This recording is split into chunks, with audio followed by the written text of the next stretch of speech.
గురుగారు, అరుణాచల గిరి ప్రదక్షిణ ఎంత పుణ్యమో అందరికీ తెలిసిందే. అరుణాచల గిరి ప్రదక్షిణ వెనుకున్న అసలు రహస్యం ఏంటి? ఒకటి జలలింగం, పృథ్వీలింగం, ఆకాశలింగం, అగ్నిలింగం, వాయులింగం. మనం చేసినటువంటి పాపాలన్నీ కూడాను వీడు అరుణాచలగిరి ప్రదక్షిణం చేశాడు, వీడు చేసిన పాపాలు మొత్తం కూడా దీంతో సమాప్తి. ఇంట్లో ప్రతి ఒక్కరికి తులసి చెట్టు ఉంటుంది. ఏ దిక్కున పెడితే ధనయోగం జరుగుతుంది, ఏ దిక్కున పెడితే అదృష్టం కలిసి వస్తుంది? సంపూర్ణమైనటువంటి సకల రోగ నివారిణి అని చెప్పుకోవచ్చు తులసిని. తులసి చెట్టు గాలి మనకి మంచి చేసే ప్రతి ఒక్కదాన్ని పూజించమని.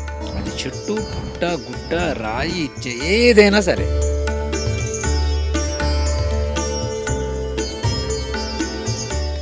గణపతి ముందు గుంజీళ్లు తీయకూడదు అంటారు ఆడవాళ్ళు. ఇది ఎంతవరకు నిజం గురుగారు? పురస, శిరస, దృశ్య, వచస, మనస తథా పద్భ్యాం, కరాభ్యాం, కర్ణాభ్యాం ప్రణవ అష్టాంగ ఉచ్యతే.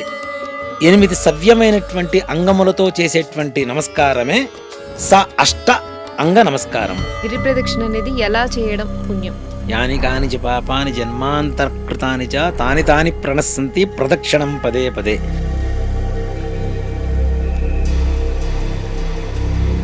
అయ్యప్ప స్వామి గుడికి చిన్నపిల్లలు పెద్దవాళ్ళు వెళ్తారన్నట్టు తులసి చెట్టు కూడా ఒకవేళ చిన్నపిల్లలు పెద్దవాళ్ళు కూడా కోయకూడదు గురుగారు? తులసి ఆరాధన చేసేందుకు మాత్రమే అవకాశం, కానీ అంటే తులసిని వృద్ధి కోరుకోవాలి తప్పితే. అందరికీ నమస్కారం. ఈరోజు మనతో పాటు ఉన్న గెస్ట్ ప్రముఖ వాస్తు జ్యోతిష్య నిపుణులు, ఆధ్యాత్మికవేత్త, బ్రహ్మశ్రీ డాక్టర్ గుండెపూడి శివ సుధీర్ శర్మ గారు ఈరోజు మనతో పాటు ఉన్నారు. మరి మనకున్న ఆధ్యాత్మిక సందేహాలను వారిని అడిగి తెలుసుకుందాం. నమస్కారం గురుగారు. శ్రీమాత్రే నమః, శ్రీ గురుభ్యో నమః. గురుగారు, నిత్య జీవితంలో మనకి ఎన్నో ఆధ్యాత్మిక సందేహాలు వస్తూ ఉంటాయి. సో ఈరోజు అటువంటి ఆసక్తికరమైన విషయాలు తెలుసుకుందాం అనుకుంటున్నాము. తప్పనిసరిగానమ్మా. గురుగారు, ఇంట్లో ప్రతి ఒక్కరికి తులసి చెట్టు ఉంటుంది. అయితే ఏ దిక్కున పెడితే ధనయోగం జరుగుతుంది, ఏ దిక్కున పెడితే అదృష్టం కలిసి వస్తుంది? ముఖ్యంగా మనం తులసి చెట్టు అనేటువంటిది లక్ష్మీప్రదంగా మన హిందూ సంప్రదాయం ప్రకారం మనం పూజ చేస్తుంటాం నాన్న. అంతేకాకుండా సంపూర్ణమైనటువంటి సకల రోగ నివారిణి అని చెప్పుకోవచ్చు తులసిని. అందుకనే ప్రతి ఇంట్లో తులసి వనం అనేటువంటిది తప్పనిసరిగా ఉండడం అనేది మన సంప్రదాయంగా వస్తూ ఉంటుంది. ఇప్పుడు అంటే ఇప్పుడున్నటువంటి ఈ అధునాతనమైనటువంటి రోజుల్లో ఫ్లాట్స్, ఇరుకు చిన్న చిన్న ఇళ్ళు ఇట్లాంటి వాటిల్లో ఉండడం జరుగుతుంది. కానీ పూర్వకాలంలో మనం చూస్తూ ఉంటాం, వాడుక భాషలో కూడా లంకంత కొంప అని చెబుతూ ఉంటాం. అంటే పెద్ద ఇల్లు ఉండేది, అందరు కలిసి ఒకటే కుటుంబంలో పెద్ద కుటుంబంగా ఉండేది. దీంట్లో ఏంటంటే ఏ చిన్న దెబ్బ తగిలినా ఆ తులసి ఆకు తీసుకొచ్చి దాని రసాన్ని పిండేసేవాళ్ళు ఆ దెబ్బ మీద. అంటే యాంటీబయోటిక్, అప్పటికప్పుడు తగ్గిపోవడం అనేది, ఆ రక్తం ఆగిపోవడం అనేటువంటిది జరుగుతూ ఉంటుంది. అలాగే కొంతమంది తులసి నీళ్ళని కాచి వడబోసుకొని తాగేటువంటి వాళ్ళు కొంతమంది ఉంటారు. ఇక్కడ ఒక్క సందేహం గురుగారు, చెప్పండి. మనం రోజు పూజించే తులసి చెట్టుని ఆకులు తెంపడం అనేది అది కూడా సమంజసమేనా? చెప్తానన్న. ఇక్కడ ముఖ్యంగా దీంట్లో ఏమవుతుంది అంటే, మనకి తులసి వనంలో మాత్రమే తులసి కోటను పెట్టుకోవడం అనేటువంటిది ఇప్పుడు సంప్రదాయంగా వస్తుంది మనకి. అంటే తులసి చెట్టుని పెట్టుకొని పూజ చేయడం అనేది. పూర్వకాలంలో ఏంటంటే పెద్ద పెద్ద స్థలాలు ఉండేవి కాబట్టి ఇళ్లలో మొత్తం ఎక్కువ తులసి చెట్లు ఎక్కువగా కనబడుతూ ఉండేవి. తులసి కోటలో మాత్రం నిత్యం పూజ ఆరాధన చేసుకోవడానికి ఒక చెట్టును పెట్టుకొని చేసేటువంటి వాళ్ళు. దీంట్లో ఏంటి, ఎక్కడ ఉంటే మనకి అలాంటి అంటే మంచి జరుగుతుంది అనేటువంటి విషయానికి వస్తే, తులసి చెట్టు గాలి ఇంట్లో అందరూ పీల్చుకునేటువంటి విధంగా ఉండాలి. ఆ విధంగా తులసి చెట్టు ఉండాలి. అది ఏ దిక్కున ఉండేది పూర్వకాలంలో మనకి అంటే, ఇక్కడ నిలబడితే బయట వీధి వాకిలి దగ్గర నిలబడితే ఎదురుగా ఒకదానికొకటి ఎదురుగా వాకిళ్ళు ఉండేవి మనకు పూర్వకాలంలో. చిట్ట చివరిలో తులసి కోట కనపడేది, లేదా మొట్టమొదటిలో అంటే ఎక్కడైతే ప్రారంభం ఉంటుందో అక్కడన్నా ఉండేది. దీనివల్ల అర్థం ఏంటి, దానికి చివరిలో ఉన్నటువంటి చెట్టు గాలన్నా ఇంట్లోకి లోపలికి రావటం, లేదా ఇంటి మొదట్లో ఉన్నటువంటి ఈ తులసి చెట్టు గాలైనా లోపలికి వెళ్ళటం వల్ల అనారోగ్య బారిన తక్కువ పడతారు అని చెప్పడం అనేటువంటిది తులసి కొట్టుకునేటువంటి అసలైన లక్షణం. దాన్ని ఎందుకు పూజ చేయాలి? మన హిందూ సంప్రదాయం అంతా కూడా గొప్ప సంప్రదాయం ఎందుకంటారంటే నాన్న, మనకి మంచి చేసే ప్రతి ఒక్కదాన్ని పూజించమని. అది చెట్టు, పుట్ట, గుట్ట, రాయి, ఏదైనా సరే. చూడండి, మనం ఎలుకలను కూడా పూజ చేస్తాం. కానీ ఎలుకలు ఇంట్లోకొస్తే అన్ని ధాన్యాలు కొట్టేస్తాయని చెప్పి భయపడుతూనే ఉంటాం. కానీ వినాయకుడి వాహనంగా ఎలుకకు పూజ చేస్తాం. పాము కాటు వేస్తే చనిపోతామని తెలుసు. కానీ నాగుల చవితి వస్తే మళ్ళీ పాముకే పూజ చేస్తాం. అంటే వాటి వల్ల కూడా మంచి జరుగుతాయి. ఆ జరిగేటువంటి మంచిని మాత్రమే మనం తీసుకుంటూ పూజ చేస్తున్నాం. మన హిందూ సంప్రదాయం అనేటువంటిది అంత గొప్పది. అలాగే మనిషి నిత్య జీవితంలో ఆరోగ్యమే మహాభాగ్యం అనేటువంటిది ఒక గొప్ప విషయం, మనం మాట్లాడుకునేటువంటి విషయం. ఆరోగ్యంగా ఉండాలి ఇంట్లో కుటుంబ సభ్యులు అందరూ అంటే తప్పనిసరిగా తులసి కోట ఇంటి చివరి వాకిలి దగ్గర కానీ, ఇంటి మొదటి వాకిలి దగ్గర కానీ ఉండాలి. కానీ ఇప్పుడున్న పరిస్థితి, ఇప్పుడు ఫ్లాట్స్ తక్కువ, వాకిలికి ఎదురుగా వాకిలి ఉంటుందన్న గ్యారంటీ లేదు. అవునా? ఇరుకు ఇరుకు చిన్న చిన్న ఫ్లాట్స్, చిన్న చిన్న గదులు, ఇట్లాంటి వాటిల్లో ఉంటున్నాం. అవును. ఇలాంటి వాటిల్లో అంటే ఇప్పుడున్నటువంటి అధునాతనమైనటువంటి పరిస్థితుల్లో ఏ దిక్కున ఉంటే బాగుంటుంది అనేటువంటి విషయానికి వస్తే తప్పనిసరిగా తూర్పు వైపున ఉండడం అనేటువంటిది ఉత్తమమైనటువంటి లక్షణం. తూర్పు వైపు నుంచి వచ్చేటువంటి గాలి ఏదైతే ఉంటుందో, ప్రొద్దున మనకి సూర్యకిరణాలు ఎక్కడి నుంచి వస్తాయి? తూర్పు వైపు నుంచి వస్తాయి. ఆ సూర్యకిరణాలు ఆ చెట్టు మీద పడి ఏవైతే రిఫ్లెక్ట్ అవుతున్నాయో అవి ఇంట్లోకి రావటం ద్వారా తప్పనిసరిగా అనారోగ్య బారిన పడటం అనేది చాలా తక్కువగా కనపడుతూ ఉంటుంది ఇంట్లో. అలాగే ఇందాక మీరు అడిగినట్లుగా నిత్యం పూజ చేసేటువంటి మరి తులసి దళాలు మనం కొయ్యడం కూడా తప్పు కదా. ఈ తులసి అనేటువంటిది నాన్న మన హిందూ సంప్రదాయంలో దైవత్వాన్ని పొందినటువంటి ఒక వృక్షం అని చెప్పి చెప్పుకోవడానికి ముఖ్యంగా ఎలా చెప్తాము అంటే, మనకి ఇంట్లో ఉండేటువంటి నెగిటివ్ ఆర్ పాజిటివ్ వైబ్రేషన్స్‌ని అవి తొందరగా అబ్జర్వ్ చేస్తూ ఉంటుంది. చూడండి, కొన్ని కొన్ని ఇళ్లల్లో ఎన్నిసార్లు తులసి చెట్టు వేసినా కూడాను అది మరలా ఇదైపోతూనే ఉంటుంది. నశించిపోతూనే ఉంటుంది. మరలా కొత్త చెట్టు వేస్తూనే ఉంటాం. మరలా కొత్త చెట్టు వేస్తూనే ఉంటాం. అంటే ఏంటి? ఆ ఇంట్లో ఎంతో నెగెటివ్ ఉంది. దాన్ని మీరు గ్రహించి దానికి తగినటువంటి పరిహారం, పరిశుభ్రతని పెంచుకోండి అని చెప్పడం అనేది తులసి మనకి చెప్పకుండా చెప్పేటువంటి ఒక లక్షణం. అది మనం గమనించం. ఇంట్లో తులసి చెట్టు పోతుంది. అలాగే ఏదైనా చెడు ప్రయోగాలు జరుగుతుంటాయి చూడండి. అంటే ఈ క్షుద్ర ప్రయోగాలు కావచ్చు, లేదంటే మనకి తెలియకుండానే బయట దాటుడు సంబంధం అని చెప్పేసి ఈ రాత్రిపూట అమావాస్య, గురువారం, లేదంటే ఆదివారం, మంగళవారం ఇట్లాంటి రోజుల్లో దృష్టి తీసివేసేసి 4 రోడ్ల మీద వేసేస్తూ ఉంటారు. అలాంటివి మనకి తెలియకుండానే దాటేసి ఇంటికి వస్తూ ఉంటాం. అలాంటప్పుడు కూడా మనకి చాలా సంకేతాలు, సిగ్నల్స్ ఇస్తూ ఉంటుంది తులసి కోట. మీరు ఇలాంటివి ఏవో ఇంటి లోపలికి నెగెటివ్ తీసుకొని వచ్చారు అని చెప్పి అది వెంటనే క్షీణించిపోతూ ఉంటుంది అంటే చెట్టు. అది తాకనప్పటికీ అది క్షీణిస్తుందా గురుగారు? మన గాలి వాటి మీదకి వెళ్ళిపోతే చాలు, ఆ ఇంట్లోకి మనం అడుగు పెట్టగానే క్షీణించిపోతూ ఉంటుంది. అందుకనే ఎక్కువగా అంటే దైవారాధన చేసేటువంటి వాళ్ళు ఆ ఇంటికి వెళ్ళిన తర్వాత ఇంట్లో తులసి కోట ఏ విధంగా ఉందనేది ముందు ఎక్కువగా చూస్తాం. అది మంచిగా పచ్చగా ఉందనుకోండి, ఇంట్లో అంతా పాజిటివ్ ఉన్నట్టు లెక్క. ఎక్కడైతే నెగెటివ్ ఉంటుందో, నెగెటివ్ పర్సన్స్ దాన్ని టచ్ చేయడం కానీ, ఆ లోపలికి ఇంట్లోకి రావడం కానీ జరుగుతుందో, తప్పనిసరిగా ఆ చెట్టు కీడు సంకేతాన్ని మనకు పంపిస్తూ ఉంటుంది. కాబట్టి ఇక్కడ తులసి కోటని మనం కొయ్యటానికి కూడా ఏం చేస్తాము? ఆడవాళ్ళు అసలు ఎప్పుడూ తులసి దళాలు కొయ్యకూడదు. అసలు ఎప్పుడూ కొయ్యకూడదు. ఏ రోజున తులసి దళాలు కొయ్యకూడదు ముఖ్యంగా.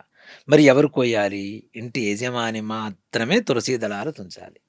అది కూడా అంటే ఆడవాళ్ళు కొంతమంది ఇప్పుడు పీరియడ్స్‌లో ఉన్నప్పుడు కాకుండా లేదా అంటే ఇప్పుడు అయ్యప్ప స్వామి గుడికి చిన్న పిల్లలు, పెద్దవాళ్ళు వెళ్తారన్నట్టు తులసి చెట్టు కూడా ఒకవేళ చిన్న పిల్లలు, పెద్దవాళ్ళు కూడా కొయ్యకూడదా గురుగారు? అసలెవ్వరు ఆడవాళ్ళు కొయ్యకూడదు నాన్న. ఆడపిల్లలు ఎవ్వరూ తులసి ఆరాధన చేసేందుకు మాత్రమే అవకాశం కానీ, దాన్ని త్రుంచేందుకు మాత్రం అవకాశం లేదు. ఇంటి యజమాని లేదా ఇంట్లో ఉండేటువంటి మగపిల్లలు మాత్రమే ఆ తులసి దళాలు తీయాలి. అది కూడా శుక్రవారం, మంగళవారం అసలు తీయకూడదు. శుక్రవారం, మంగళవారం మగవాళ్ళు కూడా ఆ తులసి దళాలు తుంచకూడదు. అంటే ఆడవాళ్ళు తుంచకూడదు అనడానికి ఏదైనా కారణం ఉందా గురుగారు? సౌభాగ్యాన్నిచ్చేటువంటి దాన్ని మనం తుంచడం కరెక్ట్ కాదు కదా. సౌభాగ్యాన్నిచ్చేటువంటిది తులసి. అవునా?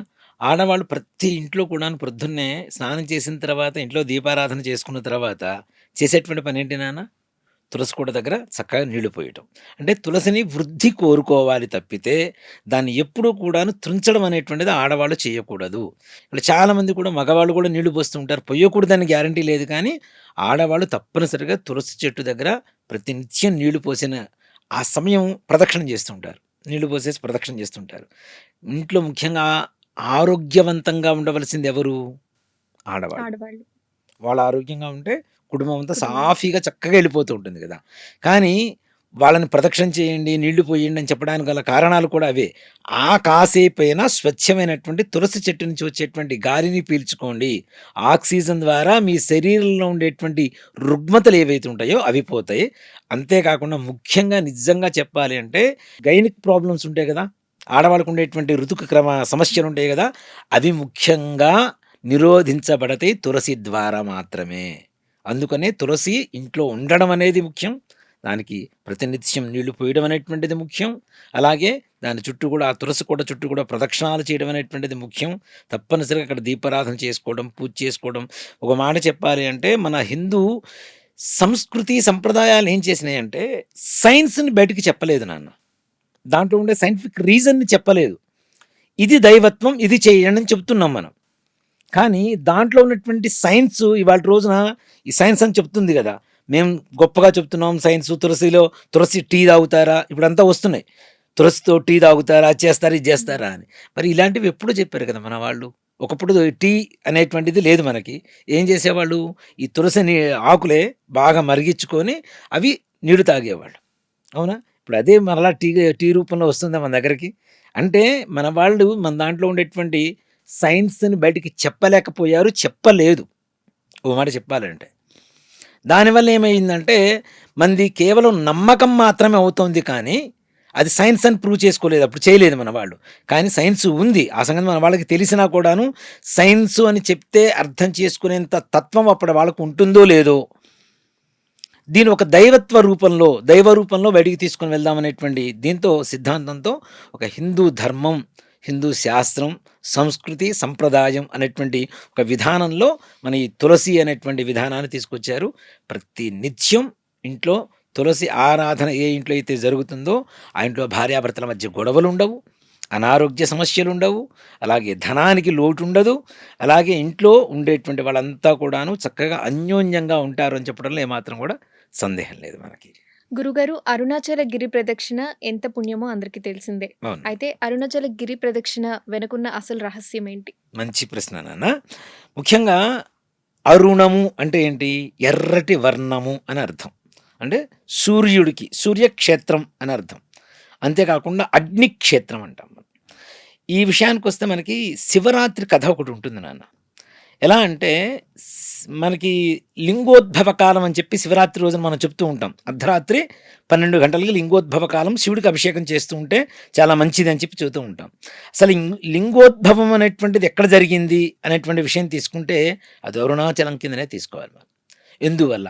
ఇప్పుడు మనకి పంచభూత లింగాలు అని చెప్పి 5 లింగాలు ఉన్నాయి. ఒకటి జలలింగం, పృథ్వీలింగం, ఆకాశలింగం, అగ్నిలింగం, వాయులింగం.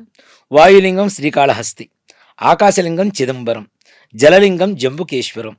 అట్లానే మనకి అగ్నిలింగం వచ్చేసరికి అరుణాచలం. అవునా?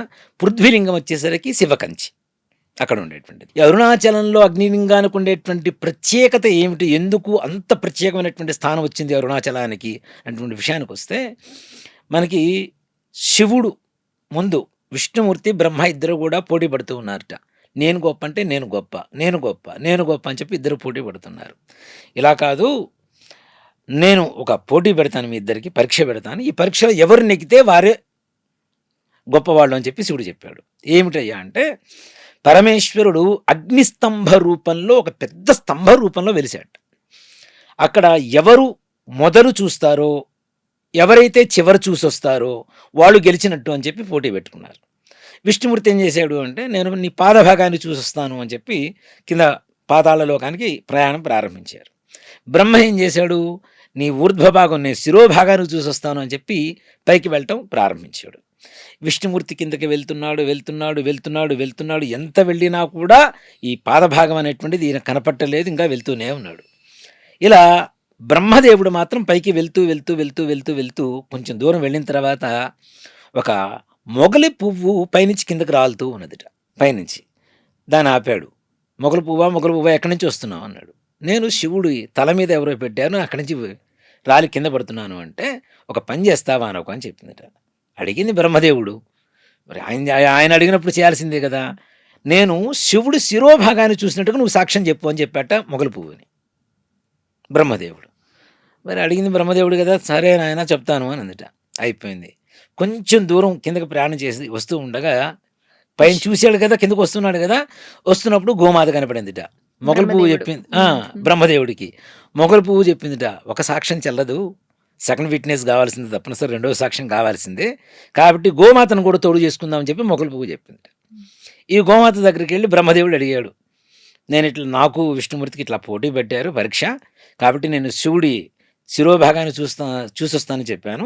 ఇప్పుడు నేను చూడలేకపోతున్నాను, ఎంత దూరం వెళ్ళినా కూడా రావట్లేదు. మొగలి పువ్వు నేను చూసినట్టుగా సాక్ష్యం చెప్తోంది, కాబట్టి రెండవ సాక్ష్యంగా నువ్వు కూడా చెప్తావా అని అడిగాట గోమాత. గోమాతని. అంటే గోమాత కూడా సరే అని చెప్పింది, బ్రహ్మదేవుడు అడిగాడు కాబట్టి. సరే శివుడి దగ్గరికి కింద నుంచి విష్ణుమూర్తి చూడలేక మరలా పైకి వచ్చేసాడు. బ్రహ్మదేవుడు కూడా ఈయన శివుడి దగ్గరికి వచ్చేసారు, ఈశ్వరుడి దగ్గరికి. వచ్చినప్పుడు ఈశ్వరుడు అడిగాట విష్ణుమూర్తిని, నా పాదభాగం చూసావా స్వామి? ఆ పాతాళ లభస్థలం అది ఎక్కడ ప్రారంభమైందో నాకు అర్థం కావటం లేదు, నా వల్ల కావట్లేదు, నేను చూడలేకపోయాను స్వామి అని చెప్పి ఓటమిని ఒప్పుకున్నాడు. బ్రహ్మదేవుడు ఏం చేశాడు, నేనే నీ శిరోభాగాన్ని చూసొచ్చాను, కావాలంటే మొగలి పువ్వుని సాక్ష్యం అడుగు అని చెప్పాడు. మొగలి పువ్వు ఏం చెప్పింది, అవును చూశాడు, బ్రహ్మదేవుడు చూసొచ్చాడు, నేను కూడా అక్కడి నుంచి వస్తున్నానని చెప్పిందిట. మరి ఒక సాక్ష్యం చెల్లదు కదా, గోమాతను కూడా తీసుకొచ్చారు కదా, గోమాతను అడిగాట ఈశ్వరుడు. గోమాత ఏం చేసింది, తలతో అవును అని చెప్తూ తోకతో కాదు అని చెప్పింది. అందుకనే మనం చూడండి, గోమాతని పృష్ఠభాగాన్ని పూజ చేస్తాం, వెనక భాగాన్ని పూజ చేస్తాం, ముందు ముఖ భాగం కంటే కూడా మనం, అవును. అవునా ఉమ్. అని చెప్పగానే పరమేశ్వరుడు అన్నట్ట, మీ ఇద్దరూ చెప్తున్నది అబద్ధమే, కాబట్టి నిన్ను భగవంతుడి పూజకి ఎప్పుడూ నిన్ను వాడరు అని చెప్పి మొగలి పువ్వుకి శాపం ఇచ్చారు. ఉమ్. అలాగే గోమాత కూడా నీకు ముఖభాగం కంటే పృష్ఠభాగాన్ని ఎక్కువగా పూజ చేస్తారు అని చెప్పి దానికి కూడా వరాన్ని ఇచ్చారట గోమాత. కాబట్టి అంటే ఇక్కడ రెండు నిజము అబద్ధం రెండు చెప్పింది కదా. మొగలి పువ్వేమో సాక్షాత్ డైరెక్ట్గా అబద్ధం చెప్పేసింది, ఇక పూజ చేయడానికి వీల్లేదు అని మొగలి పువ్వుకి చెప్పేశారు. శపించేశారు. అట్లానే గోమాతకి ముందు అబద్ధం చెప్పింది కాబట్టి ఆ భాగాన్ని పూజించరు, వెనక భాగంతో నిజం చెప్పావు కాబట్టి నీ పృష్ఠ భాగాన్ని పూజ చేస్తారు, తోక భాగాన్ని అని చెప్పి గోమాతకి చెప్పారు. అంటే ఆ సమయంలో ఆవిర్భావం ఎక్కడ జరిగింది అంటే అదే అరుణాచలం అంటారు. ఉమ్. అగ్నిస్తంభ రూపంలో పరమేశ్వరుడు ఎక్కడ ఆవిర్భావం జరిగింది లింగోద్భవ కాలంలో అంటే అదే అరుణాచల అరుణాచలం. ప్రదేశము. అంటే అక్కడ త్రిమూర్త్యాత్మకమైనటువంటి శక్తి కలిగినటువంటిది, బ్రహ్మ విష్ణు మహేశ్వరుల పరిపూర్ణమైనటువంటి శక్తి అక్కడ నిమిడీకృతమైంది. అంతేకాకుండా ముఖ్యంగా అక్కడ అరుణాచలంలోన అష్టదిక్పాలక లింగాలు అని చెప్పి 8 లింగాలు ఉంటాయి. అవును. ఇంద్ర, అగ్ని, యమ, వాయు, వరుణ, నైరుతి, కుబేర, ఈశాన్య లింగాలు అని చెప్పి ఉంటాయి. అష్టదిక్పాలక లింగాలు ఉన్నటువంటి ఏకైక ప్రదేశం కూడా మనకి అరుణగిరిగానే చెప్పుకోవచ్చు. ఇక్కడ అరుణము అంటే ఇక్కడ 2 రకాల అర్థాలు వస్తాయి నాన్న మనకి. అరుణము అంటే సూర్యవర్ణము, రక్తవర్ణము, ఎర్రవర్ణము అని వస్తుంది. దాన్ని సంస్కృతంలో ఇంకొక పదం కూడా తీసుకోవచ్చు, ఆహా అంటే కాదు అని అర్థం.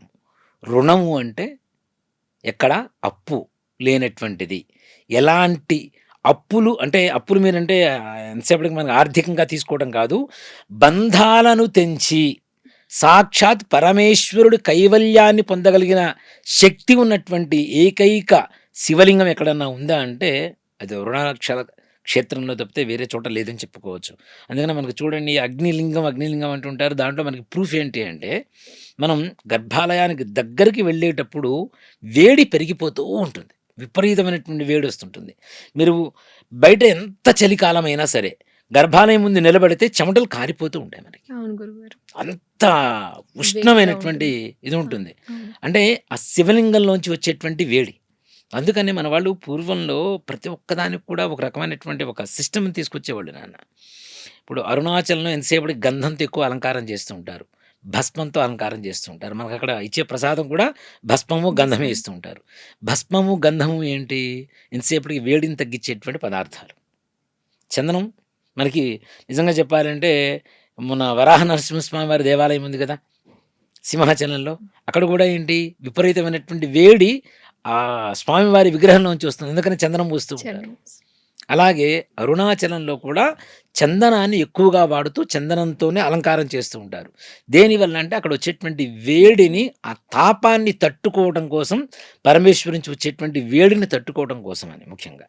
అక్కడ ప్రదక్షిణం చేస్తే ఏమొస్తుంది నిజంగా చెప్పాలి అంటే, ఎలాంటి భవబంధాలు లేకుండా మనం చేసినటువంటి పాప పుణ్యాల ఫలితం ఏదైతే ఉంటుందో, అక్కడ చిత్రగుప్తుల దేవాలయం ఉంది. చాలా తక్కువ మందికి తెలుసు. ఓ మాట చెప్పాలంటే చిత్రగుప్తుల దేవాలయం అరుణాచలంలో ఉంది. అక్కడ వెళ్ళిన తర్వాత చిత్రగుప్తుడు మొత్తం లెక్కలు రాస్తాడట.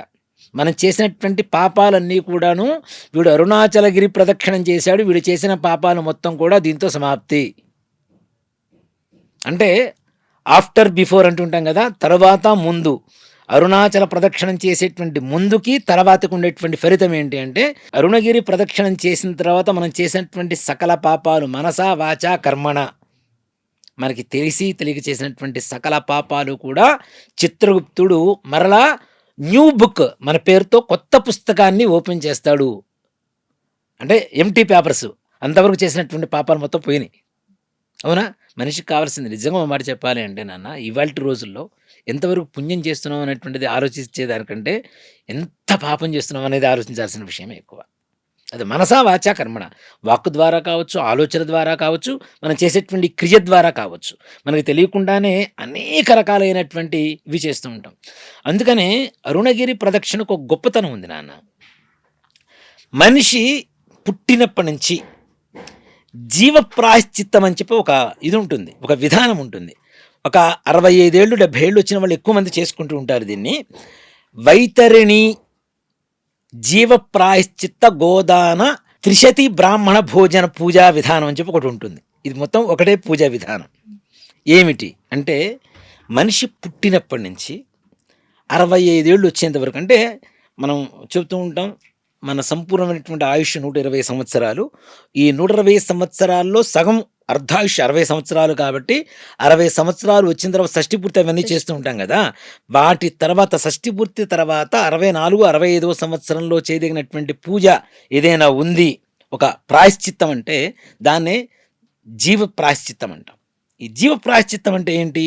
మనం పుట్టినప్పటి నుంచి మన కాళ్ళ కింద అనేక రకాలైనటువంటి క్రిములు చచ్చిపోయి ఉంటాయి, చీమలు చచ్చిపోయి ఉంటాయి, దోమలు చచ్చిపోయి ఉంటాయి, ఈగలు చచ్చిపోయి ఉంటాయి. అలాగే మనం చేసేటువంటి తినేటువంటి ఆహారం కోసం కొన్ని క్రిముల్ని మనం ఇచ్చేస్తూ ఉంటాం. అవునా? అంటే పంటల మీద వాళ్తున్నటువంటి వాటిని కూడా మనం మందులు కొట్టేసి చంపేస్తూ ఉంటారు. అనేక రకాలైనటువంటి జీవహింసలు మనకు తెలిసి తెలియకుండానే చేస్తూ ఉంటాం. ఆవుల్ని కొట్టి ఉండొచ్చు, కుక్కల్ని కొట్టి ఉండొచ్చు, మనుషుల్ని కొట్టి ఉండొచ్చు. అలాగే నిత్యంగా ఓ మాట చెప్పాలి అంటే, ఆహారం ప్రతినిత్యం అన్నం తినటం కూడా పాపమే అని చెప్పి శాస్త్రం చెప్తుంది. మనం తినేటువంటి ఆహారం కూడా, అది కూడా వేరే దానికోసం పుట్టినటువంటి దాన్ని కూడా మనం లాక్కొని తినేస్తున్నాం. అది కూడా ఒక పాపం అని చెబుతుంది. ఇవన్నీ దోషాలు పోవడానికి ఏం చేస్తాం? చనిపోయిన తర్వాత వైతరణి నది అని చెప్పి ఒకటి ఉంటుంది కదా నరకానికి వెళ్ళేటప్పుడు. వైతరణి నది అంటే ఏంటి? చీము రక్తముతో కూడుకున్నటువంటి నది.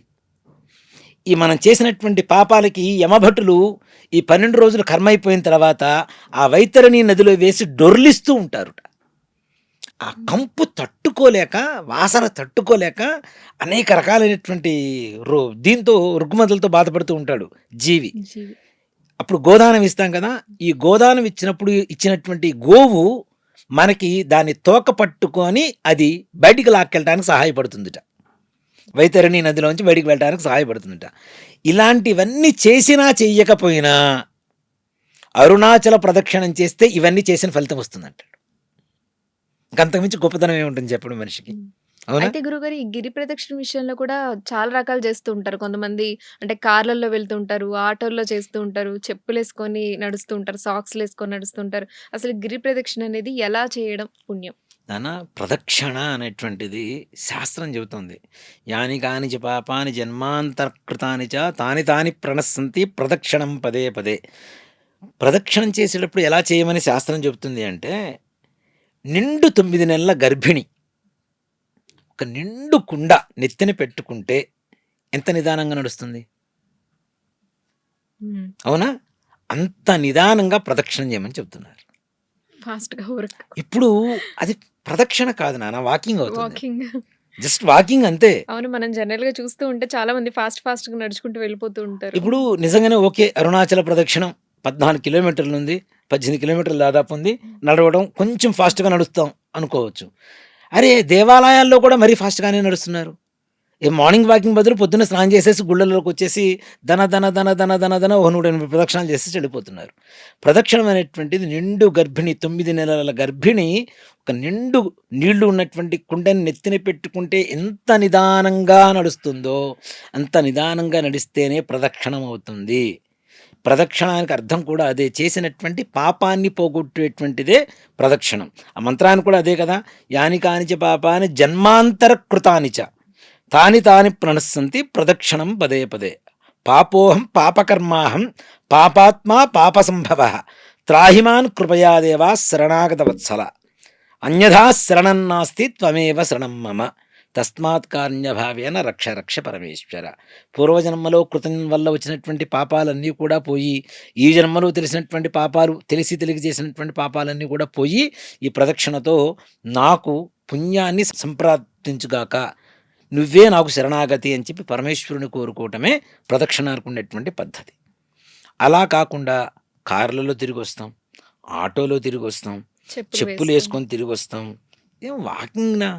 మార్నింగ్ మన షూ వేసుకొని వాకింగ్ చేయడానికి కాదు దానివల్ల కదా! ఏమాత్రం ఫలితం లేదంటారు. ఏం ఫలితం ఉంటుంది నాన్న? అవునా? ఇప్పుడు సైన్స్ చెప్తోంది ఇప్పుడు పొద్దున్నే వాకింగ్ చేసేటప్పుడు కూడా షూస్ ఇవన్నీ కాదు, ఒట్టి కాళ్ళతో చేయమని చెప్తోంది.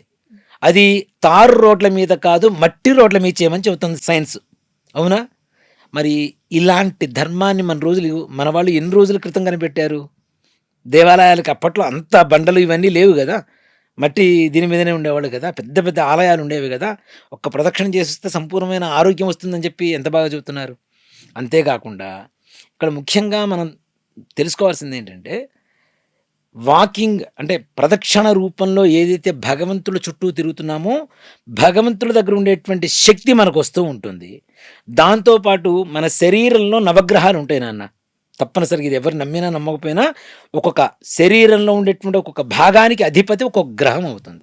ఇప్పుడు మనం జాతకంలో ఎంతసేపటికి ఏం అడుగుతాం మనం? గ్రహ సంచారం కావాలి, గ్రహ సంచారం కావాలని అడుగుతున్నాం. అవునా? శరీరంలో ఉండేటువంటి ప్రతి పార్టు కదులుతూ ఉంటే నవగ్రహ సంచారం జరుగుతుందా లేదా? నవగ్రహ సంచారం జరిగినప్పుడు మనకు మంచి జరుగుతుందా లేదా? దీనికి సింపుల్‌గా ఒక మంచి ఎగ్జాంపుల్ ఇస్తా మీకు. హ్మ్. ఎవరైతే మనకి ఈ ఎలక్షన్స్ ముందు పాదయాత్ర చేస్తారో వాళ్ళు ముఖ్యమంత్రి అవుతారు. మీరు చూడండి ఎక్కడైనా సరే. పాదయాత్ర చేసిన వాళ్ళు ఇంతవరకు ముఖ్యమంత్రి కాకుండా ఎవరూ లేరు. మీరు గమనించినట్టయితే చూడండి. అవును. అవునా? ఖచ్చితంగా. పాదయాత్ర వల్ల ఎందుకు వల్ల అవుతున్నారు? పాదయాత్ర జనాల్లోకి వెళ్ళటం అనేది ఒక ఆదరణ విధానం అయితే, మన శరీరంలో ఉండేటువంటి నవగ్రహాల కదలిక. కడుపుకు సంబంధించినటువంటి, పొట్టకు సంబంధించినటువంటివి ఏదైనా బాధ అయితే కుజుడని చెప్తాం. రక్తానికి సంబంధించింది అయితే కుజుడని చెప్తాం. ఈ ఎముకలకు సంబంధించింది అయితే బుధుడని చెప్తాం. కాళ్ళకు సంబంధించింది అయితే శని అని చెప్తుంటాం. తలకు సంబంధించింది అయితే రాహు అని చెబుతాం. కళ్ళకు సంబంధించింది అయితే శుక్రుడు అని చెప్తుంటాం. ఇట్లా అంటే ఒక్కొక్క గ్రహానికి ఒక్కొక్క పార్ట్ ఉన్నప్పుడు, మనం శరీరం మొత్తం కదులుతున్నప్పుడు, నవగ్రహ సంచారం మనకు అనుకూలంగా కలుగుతున్నప్పుడు విజయం తథ్యం. దాంట్లో అనుమానమేం లేదు. అలాగే ఆలయ గిరి ప్రదక్షిణం, ఇప్పుడు అరుణగిరి ప్రదక్షిణం చేయడం ద్వారా కూడా 18 కిలోమీటర్లు ఎవరైతే ప్రధానంగా భక్తితో, విశ్వాసంతో ప్రదక్షిణం చేస్తారో వాళ్ళకి సంపూర్ణమైనటువంటి అనుగ్రహం కలుగుతుంది. అందులోని ఇంకోటి కూడా చాలామంది చెప్తుంటారు, ఒకసారి గిరి ప్రదక్షిణ చేసి వస్తున్నామని. కానీ అరుణగిరి ప్రదక్షిణ అనేటువంటిది కనీసం 7 సార్లు చేస్తే సంపూర్ణమైనటువంటి భారతదేశ యాత్ర మొత్తం చేసిన ఫలితం కలుగుతుందని చెప్తారు.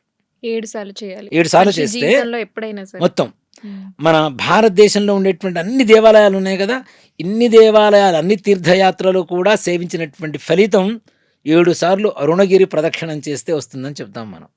కాబట్టి అంతేకాకుండా అక్కడ రమణ మహర్షి, అవునా? స్కందాశ్రమం. అక్కడ ముఖ్యంగా సుబ్రహ్మణ్యేశ్వర స్వామి వారి శక్తి ఉంది. అక్కడ గణపతి శక్తి ఉంది. ఈశ్వర శక్తి ఉంది. అమ్మవారు అభితుకుచలాంబ. కుచలాంబ. అసలు అమ్మవారు ఎంత బాగుంటుంది అసలు. మనకి శ్రీకాళహస్తిలో అమ్మవారు ఎంత బాగుంటుందో, అక్కడ కూడా చూడగానే నమస్కారం చేయాలన్న ఒక శక్తి ఉంటుంది. ఇక్కడ ఎప్పుడైనా అవకాశం ఉన్నవాళ్ళు అమ్మవారి అభిషేకానికి అవకాశం ఉన్నవాళ్ళు చూడండి తప్పనిసరిగా. అమ్మవారి అభిషేకం చాలా విశేషంగా ఉంటుంది. ప్రతిరోజు సాయంకాల సమయంలో ఈశ్వరుడికి, అమ్మవారికి అభిషేకం చేస్తారు దగ్గర కూర్చోబెట్టి. చాలా విశేషమైనటువంటి ఇది ఉంటుంది.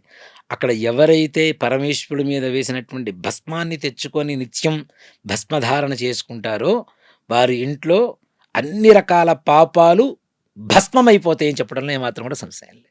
బాగా చెప్పారు గురుగారు. అయితే మనం చిన్న చిన్న తప్పులు చేస్తూ ఉంటాం సాధారణంగా. అంటే ఇంట్లో చాలా మంది పగిలిన అద్దాలు పెడుతూ ఉంటారు. ఆగిపోయిన గడియారాలు ఉంచడం వల్ల అంటే మనకు అనుమానాలు వస్తూ ఉంటాయి. అసలు ఇలా ఉంచడం అనేది తప్పేమో, ఇలా ఉండడం వల్లే జరుగుతున్నాయో మనకు అనర్థాలు అనేది. అసలు ఈ పగిలిపోయిన అద్దాలు, ఆగిపోయిన గడియారాలు, అలాగే ఆడవాళ్ళు కూడా ఇప్పటి కాలంలో హెయిర్ కటింగ్ అని ఏ రోజు పడితే ఆ రోజు జుట్టు కత్తిరిస్తూ ఉంటారు. అసలు ఇవన్నీ ఏంటి గురువుగారు? అంటే ఏది చేయడం వల్ల ఏది జరుగుతుంది?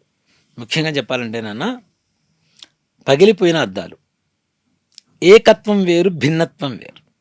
అవునా? ఒక మనిషి అద్దంలో చూసుకున్నప్పుడు ఒకరిలాగా కనపడటం అనేది వేరు. ఒకే మనిషి ఒక 10 బింబాలుగా కనపడుతూ ఉంటాయి పగిలిపోయినప్పుడు. అవునా? అంతేకాకుండా ఇప్పుడు మనం పగిలిపోయిన అద్దం ముందు ఇలా నిలబడితే ఒక కన్ను ఒక దాంట్లో, ఒక కన్ను ఒక దాంట్లో కనపడుతూ ఉంటుంది. అవునా? అంటే ఒక్కొక్క పార్టు ఒక్కొక్క దాంట్లో కనపడుతుంది. దీని పరమార్థం ఏంటి అంటే, మన హిందూ ధర్మం మానసికంగా తీసుకునేటువంటి ఒక సూచన ఏంటి అంటే, ఆ ఇంట్లో మరణానికి మనం సిద్ధమైతే ఆ ఇంట్లో ఎవరో ఒకరు తప్పనిసరిగా అలాంటి అద్దాన్ని వాడమని చెప్పి శాస్త్రం చెప్తోంది. పగిలిపోయిన అద్దాన్ని సిద్ధమైతే అంటే అలా ఎందుకు అనుకుంటారు? ఎవరు ఇష్టపడం కదా. సో దాన్ని బట్టి ఏంటి, ఇంట్లో ఉండకూడదనే కదా. కాబట్టి ఎప్పుడు కూడా పగిలిపోయిన అద్దాలు ఇళ్లలో ఉండడం అనేటువంటిది అస్సలు శ్రేష్టం కాదు. అంటే అద్దం చిన్న చిన్న క్రాక్స్ వస్తే మళ్ళీ దీన్ని ఎందుకు మొత్తం తీసేయాలి అని కూడా ఉంచుతూ ఉంటారు. కానీ చిన్న చిన్న క్రాక్సే మన కుటుంబంలో పెద్ద పెద్ద క్రాక్స్ని తెచ్చిపెట్టే పరిస్థితులు వస్తాయి. కాబట్టి పోతే మహా అయితే అద్దమే కదా నాన్న. అవునా? 100 రూపాయలు అవుతుంది, మహా అయితే 400 అవుతుంది, 1000 రూపాయలు అవుతుంది, మహా అయితే ఇప్పుడున్నటువంటి కాస్ట్లీ ప్రపంచంలో ఒక 2000 రూపాయల వరకు అవుతుంది. 2000 రూపాయల అద్దం కోసం చక్కటి కుటుంబాన్ని పాడు చేసుకోవడం ఎంతవరకు అవసరం? మనం అనారోగ్యాన్ని తెచ్చుకోవడం ఎంతవరకు అవసరం? ఇదే 2000 రూపాయల అద్దం కోసం ఒకసారి గట్టిగా హాస్పిటల్కి గడిస్తే 2 లక్షల రూపాయలు అయిపోతాయి. సరిపోలేదా కదా? కాబట్టి ఎప్పుడు కూడా పగిలిపోయిన అద్దాలు ఇళ్లల్లో ఉండడం అనేటువంటిది శ్రేష్టం కాదు. దాంట్లో మన ప్రతిబింబాన్ని చూసుకోవడం అంతకంటే మహాదోషం. ముఖ్యంగా ఈ అద్దం ఇంట్లో ఉంటే తప్పనిసరిగా ఏదో రకమైన, ఇప్పుడు మనకేంటి, ఒక గ్లాస్ పడిపోయినా, ఒక అద్దం పగిలిపోయినా వెంటనే మనం ఏం చెబుతాం? అశుభం అని చెప్తాం. అవునా? మానసికంగా నిజంగా అది కూడా ఒక రకమైనటువంటి ఒక సంకేతాన్ని ఇస్తూ ఉంటుంది. నిజంగా చెప్పండి, ఒక వీక్నెస్ని కూడా తెచ్చిపెడుతూ ఉంటుంది. అయ్యో ఏదో జరగబోతుందేమో, ఒక భయాన్ని తెచ్చిపెడుతూ ఉంటుంది. అలాంటప్పుడు మనకి తెలిసి కూడా మనం మార్చుకోపోవడం అనేటువంటిది, అంటే చెప్తానన్న, కొంతమందికి చూసి చూసి చూసి చూసి ఎప్పుడో అనిపించిన తర్వాత ఎప్పుడో మారుస్తాడు. అప్పటికే ఆల్రెడీ చేజారిపోయి ఉంటుంది పరిస్థితులంతా కూడా. అంతవరకు దేనికి? ఒకసారి పగిలిపోయిన అద్దాన్ని వెంటనే తీసి బయటపడేసేయండి. అది కూడా శుక్రవారం కానీ మంగళవారం కానీ ససేమిరా అద్దాలు కానీ ఏవైనా సరే మార్చడం జరగకూడదు. పగిలిపోయింది, అద్దం పగిలిపోయింది, తీసుకెళ్ళి డస్ట్బిన్లో పక్కన పడేసేయండి. ఆ మరుసటి రోజు తీసుకెళ్ళి బయటపడేసేయండి. ఇవన్నీ కూడా మంగళద్రవ్యాలు నాన్న. అద్దాలు కావచ్చు అంటే మనల్ని ప్రతిబింబించేటువంటి లక్షణం కదా అద్దానికి ఉండేటువంటిది.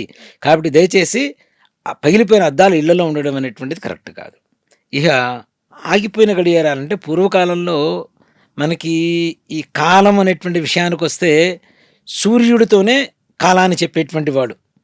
సూర్యకిరణాలను బట్టి, సూర్య అస్తమయాన్ని బట్టి, సూర్యోదయాన్ని బట్టి ఇన్ని గంటలకి ఇన్ని నిమిషాలు అయింది, ఇన్ని సెకండ్లు అయింది, ఇంత లిప్త కాలం అయింది. లిప్త అంటే కనురెప్ప కొట్టి తెరిచేంత కాలం.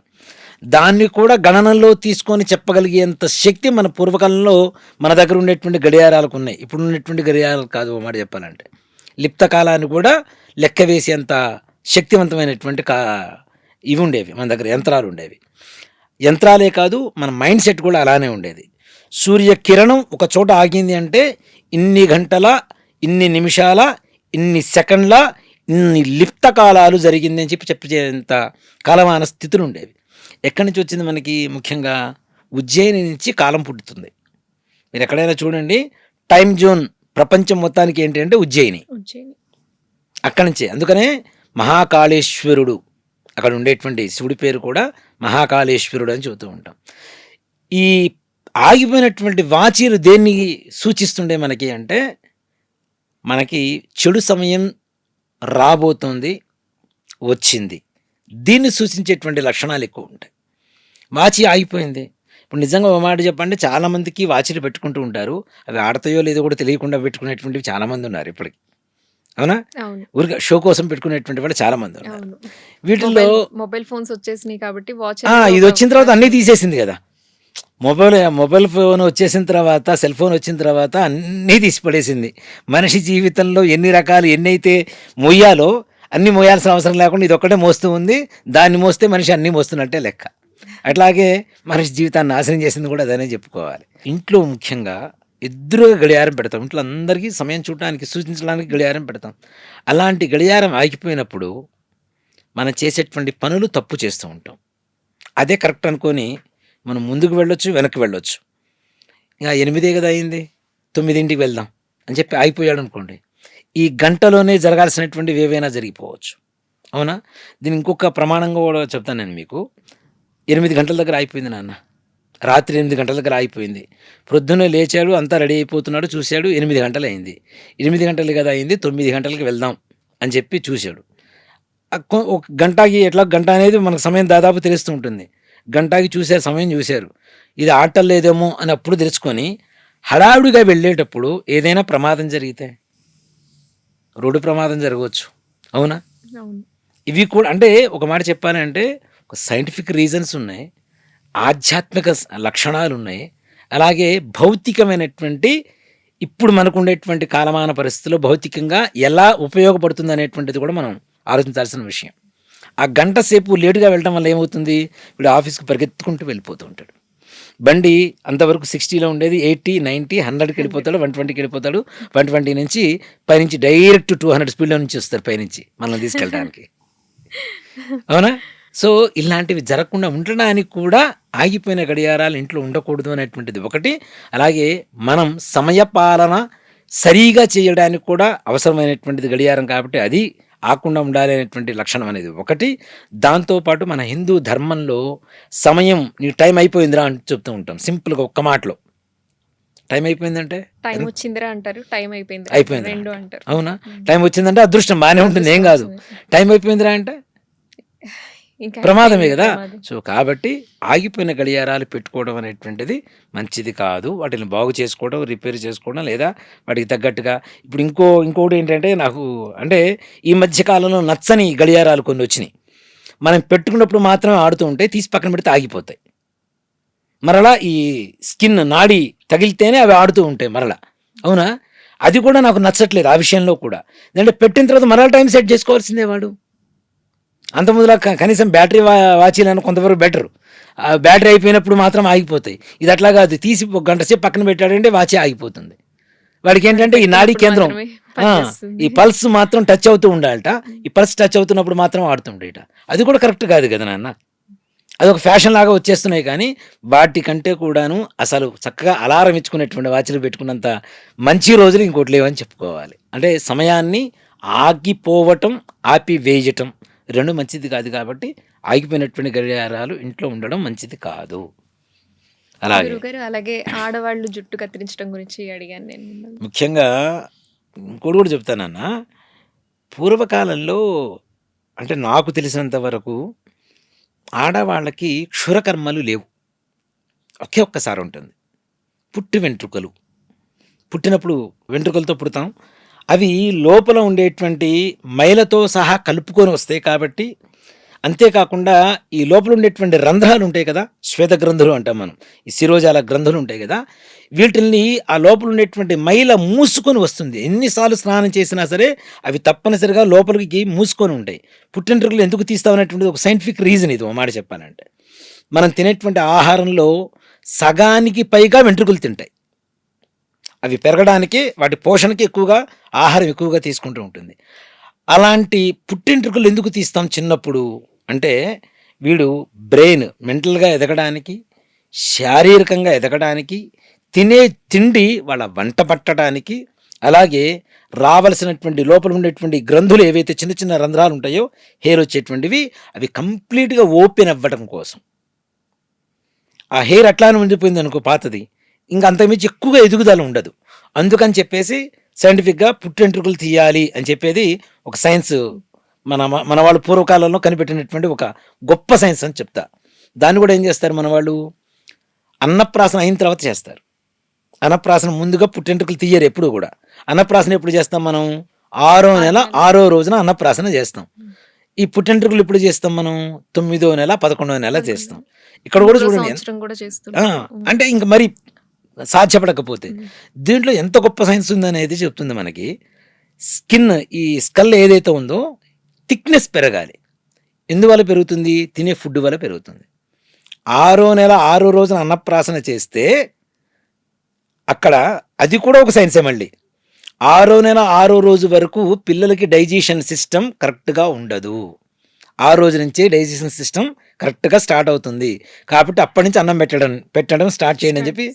అంటే మరి ఈ సైన్స్ అంతా ఎప్పుడు చెప్పారు నాన్న మన వాళ్ళు, పూర్వకాలం ఎన్ని వేల లక్షల సంవత్సరాల క్రితం చెప్పారు మన వాళ్ళు, అవునా? ఈ 6వ నెల 6వ రోజున డైజెషన్ సిస్టమ్ స్టార్ట్ అవుతుంది, అన్నప్రాసన చేయండి. అన్నప్రాసన చేసిన 2 నెలల తర్వాత వీళ్ళకి తిన్న ఫుడ్ వల్ల, ఆహారం వల్ల ఈ స్కల్ థిక్నెస్ పెరుగుతుంది. ఈ గుండు గీసేటప్పుడు ఏం చేస్తాం మనం, చాకో బ్లేడ్ ఏదో పెడతాం కదా, పెట్టినప్పుడు తట్టుకునే శక్తి రావాలి కదా దానికి. కాబట్టి ఫుడ్ తినడం వల్ల దానికి థిక్నెస్ పెరుగుతుంది. అప్పుడు పుట్టెంట్రుకలు తీయమని చెబుతున్నాం. పుట్టెంట్రుకలు తీయడం ద్వారా ఈ గ్రంథులన్నీ కూడా ఓపెన్ అవుతాయి, వచ్చేటువంటి వెంట్రుకలు ఆరోగ్యవంతంగా ఉంటాయి, దృఢంగా ఉంటాయి. అంతేకాకుండా లోపల ఉండేటువంటి మైల మొత్తం కూడా బయటికి వెళ్ళిపోతుంది అని చెప్పేది మన పుట్టెంట్రుకలు చేసేటువంటి పరిస్థితి. ఇప్పుడున్నటువంటి పరిస్థితుల్లో తిరుపతి వెళ్ళి కూడా గుండు చేయించుకోకూడదని చెప్తాను నేను. ఆడవాళ్ళు పుట్టెంట్రుకలు తప్పించి మొక్కున్నాం 3 కత్తెరలు మాత్రమే తీయాలి. కానీ చాలా మంది ఆడవాళ్ళు ఇస్తుంటారు కదా, ఇస్తుంటారు కానీ అది మహాపాపం నాన్న, అది మహాపాపం, వద్దు, తప్పు అని చెప్తాను నేను. దాంట్లో నిర్మోహమాటంగా చెప్తున్నాను. దీనికి ఎందుకు చెప్తున్నారు మీరు అంటే, మనం పూర్వకాల పద్ధతుల్ని రివర్స్ చేస్తున్నాం కదా ఎంతసేపటికి, వాటిని మనం పాటించట్లేదు, వాటిని ఫాలో అవ్వటం లేదు మనం. పూర్వకాలంలో భర్త చనిపోతే గుండు గీసేవాళ్ళు, అవునా, గుండు తీసేసేవాళ్ళు. ఆడవాళ్ళకి అలంకారంలో చాలా ముఖ్యమైనటువంటి పాత్ర ఏమిటి, జుట్టు. ఆడవాళ్ళు అంటే భర్త చనిపోయిన తర్వాత వేరే పురుషుణ్ణి చూడకూడదని, వేరే పురుషుడికి ఈమె మీద మోహం కలగకూడదని గుండు తీసేవాళ్ళు. ఇప్పుడు మన వాళ్ళు ఏం చేస్తున్నారు, మొక్కుంటున్నాం, తిరుపతి వెళ్తున్నాం, గుండు గీయించుకుంటున్నాం అని చెప్తున్నారు. గుండు గీయించుకునేది ఆడవాళ్ళు 2 సమయాలు, ఒకటి పుట్టెంట్రుకలు, రెండవది భర్త చనిపోయినప్పుడు. ఇప్పుడు భర్త చనిపోయినప్పుడు ఇప్పుడు తీయమని నేను చెప్పడం లేదు. ఇప్పుడు ఉన్నటువంటి అధునాయకమైనటువంటి పరిస్థితుల్లో తీయమని చెప్పడం కూడా కరెక్ట్ కాదు. కాబట్టి ఉద్యోగాలు చేసుకున్నటువంటి ఆడవాళ్ళు ఉన్నారు. అలా అని చెప్పి ఆడవాళ్ళు క్షురకర్మలు చెయ్యకూడదు. ఎప్పుడు ఈ హెయిర్ కటింగ్స్, మగవాళ్ళకంటే ఆడవాళ్ళకి ఎక్కువగా సేలెన్స్ ఉన్నాయి కదా నాన్న, పార్లర్స్ ఎక్కువగా వాళ్ళకే ఉన్నాయి కదా. లక్షల కోట్ల సంపాదిస్తుంది ఎవరి మీద అంటే మగవాళ్ళ మీద కాదు, ఆడవాళ్ళ మీదనే సంపాదిస్తున్నారు. అంటే ప్రత్యేకంగా కొన్ని రోజులు ఉన్నాయా గురు, అంటే ఇలా అంటే ఎప్పుడుకో అలా చేయొద్దు అంటున్నారా, లేదా ప్రత్యేకంగా కొన్ని రోజులు అసలు ఎప్పుడు చేయకూడదనే శాస్త్రం. చక్కగా ఎంత వాలు జడ ఉంటే, ఎంత పొడవు జడ ఉంటే అంత అదృష్టవంతులు అవుతారు. ప్రపంచంలో మంచి పేరు తెచ్చుకునేటువంటి వాళ్ళంతా కూడా చూడండి, అంటే ఆడవాళ్ళు ఎక్కువగా ద్రౌపది కావచ్చు, సీతాదేవి కావచ్చు, వీళ్ళ కష్టాలే చూస్తున్నారు. కానీ ఎన్ని యుగాలు మారినా వాళ్ళ పేరే తలుచుకుంటున్నాం మనం అనేటువంటి విషయాన్ని మాత్రం అందరం మర్చిపోతున్నాం మనం, అవునా? ఇట్లాంటి వాళ్ళందరూ కూడాను ఎక్కడ ఆడవాళ్ళని జుట్టును కత్తిరించుకున్నట్టుగా ఎక్కడ శాస్త్రాలు లేవు. కానీ ఇప్పుడున్నటువంటి పరిస్థితుల్లో పొడవు జుట్టు తీసి అసలు కనబడటమే పోయింది. పొడవు జుట్టు కనబడితే అబ్బా అనుకునేటువంటి పరిస్థితిలో. అంత దేనికి నాన్న, మీరు ఆడవాళ్ళేనా అన్న, ఒక 100 మంది ఆడవాళ్ళు ఉన్నారు, అందరూ ఏవో హెయిర్ కట్ చేయించుకుంటున్నారు. పొడవైన జుట్టు చూస్తే మీకేనా అబ్బా అనిపిస్తుందా, అనిపించదా? అనిపిస్తుంది. బా ఎంత బాగుంది జుట్టు, ఎంత ఒత్తుగా ఉందా అనిపిస్తుందా లేదా? అవునా? మరి అలాంటి జుట్టుని, అంత అందమైనటువంటి కేశాలు, అంటే ఆడవాళ్ళ అందానికి మూలాధారమైనటువంటి కేశాలని అలా కట్ చేయటం, క్షురకర్మలు చేయించడం అనేటువంటిది మహాపాపం. ఇప్పుడున్నటువంటి రోజులు మనం చెప్పిన వినరు. కాబట్టి కనీసం శుక్రవారం మంగళవారాల్లో పొర్రపాటున కూడా హెయిర్ని కట్ చేయించొద్దు. శుక్రవారం, మంగళవారం, అందులో ఇంకోటి గురువారం కూడా. ఈ 3 రోజుల్లో పొర్రపాటున క్షురకర్మ చేయించరాదు ఆడవాళ్ళు. అసలు క్షురకర్మే వద్దని చెప్తున్నా. ఇంకా ఆ మాట విననటువంటి వాళ్ళకి, పరిస్థితుల్లో తప్పనిసరి పరిస్థితుల్లో ఉండేటువంటి వాళ్ళకి తప్పనిసరిగా చేయించుకోవాలి అనుకుంటే చేయించుకోవాలనుకునే వారికి. ఈ 3 రోజులు మాత్రం పొరపాటును కూడా ససేమిరా పనికిరాదనే చెప్తా. ఉమ్. కాబట్టి దయచేసి ఈ 3 రోజులు నిషేధించడం. ఉమ్. గురుగారు, అయితే ఇంట్లో వాస్తు దోషాలు చాలా మందికి ఉంటూ ఉంటాయి. అయినా కూడా వారు ఏంటంటే కొందరు పట్టించుకోకను, కొంతమంది మూఢనమ్మకాలు అనుకోవచ్చు, రకరకాల కారణాల వల్ల వారు అలాగే ఉంటూ ఉంటారు. అయితే ఈ వాస్తు దోషాలు అనేది దానివల్ల కొన్ని అనర్థాలు జరిగాక కూడా అందులో ఉండడం వల్ల ఇంకా జీవితకాలం అవే దోషాలు జరుగుతూ ఉంటాయా అనేది. ఇంకొకటి ఇంటి నెంబర్ కూడా. ఇంటి నెంబర్ అదృష్టాన్ని తీసుకొస్తుందా గురుగారు మంచి వాస్తు ప్రశ్న ప్రకారం? నాన్న. ఇప్పుడు ముఖ్యంగా మనకి వాస్తు అనేటువంటి ఒక విషయానికి వస్తే భూగోళ శాస్త్రం. వాస్తు అంటే ఏంటి? గోడలు. ఇప్పుడు మన వాళ్ళు అనుకుంటున్నది గోడలు. ఈ గోడ ఇక్కడ ఉండాలి, ఈ గోడ ఇక్కడ ఉండాలి, ఈ కిటికీ ఇక్కడ ఉండాలి, ఇన్ని డోర్లు ఉండాలి, ఈ వాష్రూమ్ ఇక్కడ ఉండాలి, దేవుడి గది ఇక్కడ ఉండాలి అనేటువంటిది వాస్తు మన వాళ్ళు అనుకుంటున్నది. అసలు నేను దీన్ని వాస్తు కాదని చెప్తా. అసలు ఇది వాస్తు కాదు. ఓ మాట చెప్పాలి అంటే, వాస్తు అంటే భూమి నాన్న. భూమి వాస్తు. ఒక మనిషి బాగున్నాడు నాన్న, ఏ డ్రెస్ వేసినా బాగానే ఉంటాడు, ఎలాంటి డ్రెస్ వేసినా బాగానే ఉంటాడు, అవునా? అవును. మనిషే కురూపిగా ఉన్నాడు, నల్లగా కురూపిలాగా ఉన్నాడు, సూట్ వేస్తే బాగుంటాడా? మంచి కాస్ట్లీ డ్రెస్ వేస్తే బాగుంటాడా? బాగుంటాడుగా, బాగుండడు. అవునా? దానివల్ల ఆ డ్రెస్కు ఉండేటువంటి వాల్యూ కూడా పోతుందిగా, అవును. అవునా? అలాగే భూమి బాగుండనప్పుడు, మంచి భూమి కానప్పుడు ఎలాంటి గోడలు కడితే మాత్రం దానివల్ల ఉపయోగం ఏముంటుంది ముఖ్యంగా, అవునా కాదా? భూమి బాగుంది, దీంట్లో భూమిలో కూడా 3 రకాల భూములు ఉంటాయి. బ్రాహ్మణ, క్షత్రియ, శూద్ర అని 3 రకాల భూములు ఉంటాయి. మీకు బ్రాహ్మణ భూమి అని చెప్పి చూస్తే వాసన బట్టి చెప్పొచ్చు. మనం భూముల్ని కూడా వాసన బట్టి చెప్పొచ్చు. బ్రాహ్మణ భూమి ఒక రకమైనటువంటి ఒక సువాసనలు వెదజల్లుతూ ఉంటుంది. క్షత్రియ భూమి ఒక రకమైనటువంటి యుద్ధాలకి, అంటే మన రక్తము, మాంసము, ఈ రకమైనటువంటి వాసన వస్తుంటుంది. ఇంకా మూడో రకమైనటువంటి భూమి ఉంటుంది, అది మరీ చండాలమైనటువంటి నీచమైనటువంటి వాసన వస్తూ ఉంటుంది. దాన్ని బట్టి పూర్వకాలంలో గోడల్ని పట్టి వాస్తు చెప్పేవాళ్ళు కాదు. ఈ స్థలం నీకు నివాస యోగ్యమైందా కాదా, ఈ స్థలం బాగుందా లేదా, అంతేకాని ఆ స్థలంలో కట్టే గోడల్ని బట్టి చెప్పరు. ఆ తర్వాత వాస్తు అనేటువంటిది ఒకటి వచ్చింది. ఎందుకు వచ్చింది వాస్తు? వాస్తు అంటే ఏంటి నాన్న? మనం దక్షిణం వైపు తలబెట్టాలి, ఉత్తరం వైపు కాళ్ళు పెట్టాలి, అవునా? దక్షిణం వైపు కిటికీ ఒకటి ఉండాలి, నైరుతిలో కిటికీలు ఉండకూడదు, మొత్తం మూసివేసి ఉండాలి, వాయువ్యంలో కిటికీ ఉండాలి, ఆగ్నేయంలో వంట ఉండాలి, ఈశాన్యంలో దేవుడు గంట ఉండాలి, వాయువ్యంలో మనకు వచ్చేసరికి బాత్రూమ్స్ ఉండాలి.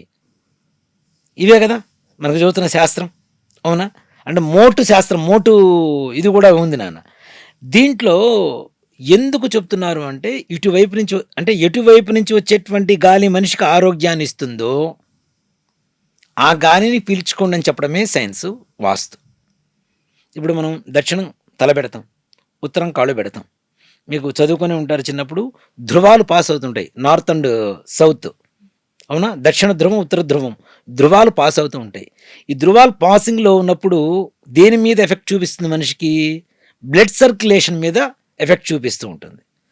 పడుకోవడం ద్వారా దక్షిణ ధ్రువాలు, ఉత్తర ధ్రువాలు మారుతున్నప్పుడు రక్త ప్రసరణ శరీరంలో కరెక్ట్గా జరుగుతుంది, సంపూర్ణంగా ఆరోగ్యంగా ఉంటాడు. ఇదే సైన్స్, మరి ఇదే వాస్తు, అవునా? దీన్ని మనం ఏం చెప్తున్నాం? వాస్తు అనే పేరు చెప్తున్నాం. వాస్తు అనేటువంటి మూఢనమ్మకం అనేది కాదు నేను చెప్తోంది, నమ్మాలి. కానీ దాన్నే పరిపూర్ణంగా మరీ దాని మీదనే మనం ఆధారపడిపోయి చాలామంది కూడా దెబ్బతింటున్నారు. ఇల్లు కడతాడు, కోట్ల రూపాయలు పెట్టి ఇల్లు కడతారు, కట్టేసి ఎవరో వచ్చి ఈ గోడ కూలదోసాయి అనగానే కూలదోసేస్తాడు. అది కట్టడానికి ఎంత కష్టమో, అది దాని మీద ఎన్ని రకాలైనటువంటి, ఇప్పుడు గోడ పగల కొడితే దాని మీద పైన ఉండేటువంటిది ఏదైనా ఆధారపడి ఉంటే దానికి కూడా దెబ్బేగా కదా. కాబట్టి దానికంటే ముందుగా మీరు వాస్తు చూపించుకోవాలి అంటే ఒకటే చెప్తానన్నా, గోడలు తీసి పక్కన పెట్టి మీకు భూమి, ఇల్లు కట్టుకునేటువంటి భూమి బాగుందా లేదా, అక్కడ వాస్తు స్థలం కొనేటప్పుడు తీసుకోండి. చూపించుకోవాలి ఫస్ట్ భూమిలో ఉండేటువంటి శక్తి దేనికంటే, ఇక్కడ ముఖ్యంగా ఇప్పుడున్నటువంటి పరిస్థితుల్లో నగరాలు, ఈ పట్టణాల్లో ఏమైపోతుందంటే, ఎప్పుడు ఎక్కడ శ్మశానాలు ఉండేవో, ఎక్కడ బిల్డింగ్స్ ఉండేవో తెలియవు. ఇప్పుడు నిజంగా హైదరాబాద్లో చూడండి, ఎన్ని శ్మశానాలు కబ్జా కాబట్టి మనకి, అవునా? అవును. మరి శ్మశానాల్లో ఇల్లు కట్టుకుంటే ఎంతవరకు కరెక్ట్గా ఉంటుంది? పాజిటివ్ ఎనర్జీ ఉంటుందా? నెగిటివ్ ఎనర్జీనే కదా. లోపల ఉండేటువంటి బోన్స్ ఇప్పుడు పూర్వకాలంలో ఏం చేసేవాళ్ళు, ఇల్లు కట్టాలి అంటే తప్పనిసరిగా భూమిని దున్నేవాళ్ళు నాన్న, చక్కగా దున్నేవాళ్ళు. దున్నుటి లోపల శల్య దోషాలు అంటాం. శల్యము అంటే ఏంటి? ఎముకలు, బోన్స్ ఎక్కడైనా ఉంటాయేమో అవన్నీ బయటకు వచ్చాయి. తర్వాత జల్లెడ పెట్టిన తర్వాత బయటికి తీసిన తర్వాత అప్పుడు ఇల్లు కట్టేవాళ్ళు. ఇప్పుడు మనం అంత పని ఎక్కడ చేయటం లేదు. ఎక్కడ శ్మశానాలు తెలియదు, ఎక్కడ ఇల్లు తెలియదు. అక్కడ ఇల్లు కట్టేస్తున్నాం, అపార్ట్మెంట్లు కట్టేస్తున్నాం, షాపింగ్ మాల్స్ కట్టేస్తున్నాం, వాటిలో పోయి నివాసం ఉంటున్నాం. మరి హెల్త్ పాడైపోతుంది. మరి బోన్స్ కింద ఉన్నప్పుడు వాటి వల్ల వచ్చేటువంటి ఆక్సిజన్, ఆ చెడు గాలి పీలుస్తున్నప్పుడు హెల్త్ పాడైపోక ఏమవుతుంది? హెల్త్ పాడవడం అనేది ఒక్కటి స్టార్ట్ అయిపోయిందంటే మెంటల్గా వీడు మొత్తం డిశ్చార్జ్ అయిపోతూ ఉంటాడు. అవునా? డిస్టర్బ్ అయిపోతుంటాడు. దీనివల్ల వ్యాపారం దెబ్బతింటుంది, వ్యాపారం వల్ల కుటుంబం దెబ్బతింటుంది, కుటుంబం వల్ల వ్యవస్థ మొత్తం దెబ్బతింటూ ఉంటుంది. ఇక్కడ ముఖ్యంగా ఏది మనకి కావాల్సింది ప్రధానంగా వీళ్ళు ఏం చేస్తున్నారంటే అప్పటికి కూడా ఎంతసేపటి పైన గోడలు చూపిస్తున్నారు, వాస్తు సిద్ధాంతం తీసుకొస్తున్నారు, పైన గోడలు చూపిస్తున్నారు. ఈ గోడ బాగుందా, ఈ కిటికీ ఇక్కడ ఉండకూడదు, ఇవి చెప్పిస్తున్నారు. కానీ అసలు భూమిలో ఏముంది అనేది ఎవరని చెప్పడం. మొట్టమొదటిగా వాస్తు అంటే భూమిని చూడండి, భూమిని నమ్మండి. ఆ భూమిలో ఏది ఉంది అనేటువంటిది పూర్వకాలంలో జంతువులు కొన్ని చనిపోయి ఉంటాయి, వాటి బోన్స్ కూడా లోపల ఉండొచ్చు. పాములు చనిపోయినటువంటి స్థలంలో ఇల్లు కట్టకూడదని శాస్త్రం. పుట్టలు పెట్టుంటాయి. ఇప్పుడు ఉన్నాయి నాన్న, ఎన్ని పుట్టలు ఉన్నాయి నాన్న? ఇప్పుడు మనకి నాగులు చవితి వస్తే పాలు పోద్దాం ఉంటే ఎన్ని చోట్ల ఉన్నాయి పుట్టలు? మహా అయితే సిటీ మొత్తం మీద పుట్టలు మొత్తంతో వేశారా లేదా? మరి పాములు ఆవాస యోగ్యంగా ఉండేటువంటి పుట్టలతో వేసినటువంటి స్థలాలు ఇల్లు కడితే మనకు ఆరోగ్యవంతంగా ఉంటుందా? ఉండదుగా. సో కాబట్టి ఇలాంటివి ముఖ్యంగా వాస్తు అనేటువంటిది ముఖ్యమే. కానీ దాంట్లో మొట్టమొదటిది బేస్ ఎక్కడ ఉంటుంది అంటే భూమిలో ఉంటుంది. దయచేసి భూమిని, మంచిగా ఉండేటువంటి భూమిని ఎంచుకోండి. లేదా ఎలాంటి చెడ్డ భూమినైనా మంచిగా చేసేందుకు ప్రక్రియలు ఉంటాయి, తద్వారా చేయండి. దానికి సింపుల్గా ఒకటే రెమెడీ చెప్తాను మీకు. ఆవును తీసుకెళ్ళండి, 3 రోజులు కట్టేయండి ఆ స్థలంలో. అక్కడ ఉండేటువంటి నెగిటివ్ ఎనర్జీ మొత్తం పోతుంది తప్పనిసరి. ఒకవేళ కొనేసి ఉన్న వాళ్ళ గురించి చెప్తున్నారు. ముందుగా ఆల్రెడీ కొనేసి ఉన్నాం, కొనేసి ఇప్పుడు మన వీడియో చూసి అయ్యో మనం చూపించుకోలేదు అనే బాధపడేదానికంటే గోమాతను తీసుకెళ్ళి 3 రోజులు అక్కడే కట్టేసండి. దానికి మేత వేయండి, ఒక మనిషిని పెట్టండి, చక్కగా అక్కడే గోమూత్రం గోమయం వేస్తుంది, చక్కగా అక్కడే ఉండనివ్వండి. దానివల్ల ఉండేటువంటివన్నీ కూడాను నెగిటివ్ ఎనర్జీ మొత్తం కూడా పోతాయి. సింపుల్ రెమెడీ కదా, పెద్దగా కష్టపడాల్సిన అవసరం లేదు. కాబట్టి ఇలాంటివి వాస్తు అనేటువంటిది గోడలు అవసరమే.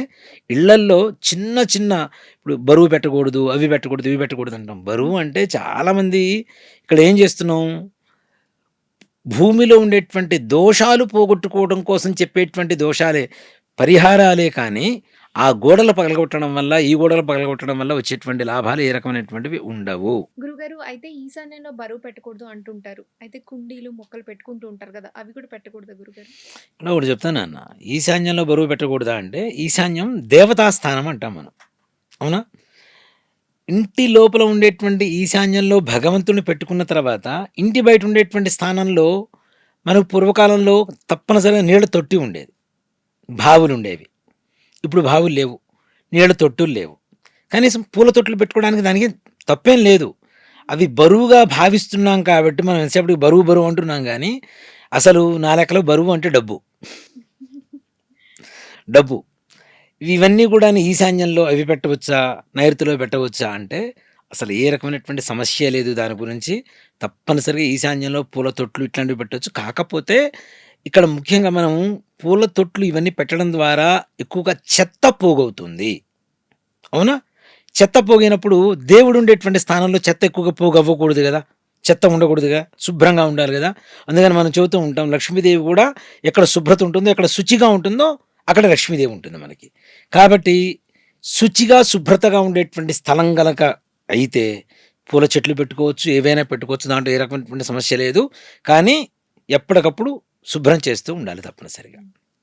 అయితే గురుగారు, ఇంటి నెంబర్ అనేది అదృష్టాన్ని తీసుకొస్తుందా? అలాగే కార్ నెంబర్ కూడా చాలా మంది చూసీగా సెలెక్ట్ చేసుకుంటూ ఉంటారు, దానికి మనీ కూడా చాలా పెడుతూ ఉంటారు. అవునా? దీని గురించి చెప్పండి గురుగారు. నిజంగా చెప్పాలి అంటే ఇంటి నెంబర్లు ఇప్పుడు వచ్చినాయి, పూర్వకాలంలో లేవు. అవునా? ఇవన్నీ శాస్త్రాన్ని బట్టి మనం తీసుకోవాలి, మన ధర్మాన్ని బట్టి తీసుకోవాలి. అంటే మన ధర్మంలో పూర్వకాలంలో ఇంటి నెంబర్లు లేవు, దాంట్లో ఏమాత్రం కూడా సంశయం లేదు. దాని తర్వాత హౌస్ నెంబర్లు వచ్చినాయి. ఇప్పుడు ఒకటే హౌస్ నెంబర్, ఫ్లాట్ నెంబర్లు మాత్రం నెంబర్ ఆఫ్, అంతే కదా. ఒక అపార్ట్మెంట్కి హౌస్ నెంబర్ ఒకటే ఉంటుంది, కానీ ఫ్లాట్ నెంబర్లు మాత్రం నెంబర్ ఆఫ్ నెంబర్స్ ఉంటాయి. ఇక్కడ ఇంటి నెంబర్ కావచ్చు, కారు నెంబర్ కావచ్చు, వారి జన్మ నక్షత్రాన్ని బట్టి ఉంటుంది. ఎందువల్ల అంటే నక్షత్రాధిపతి ఎవరైతే ఉంటారో, ఇప్పుడు మనకి నవగ్రహాలు 9 గ్రహాలు ఉంటాయి నాన్న. 9 గ్రహాలకు కూడా ఒక్కొక్క గ్రహానికి ఒక్కో నెంబర్ ఉంటుంది.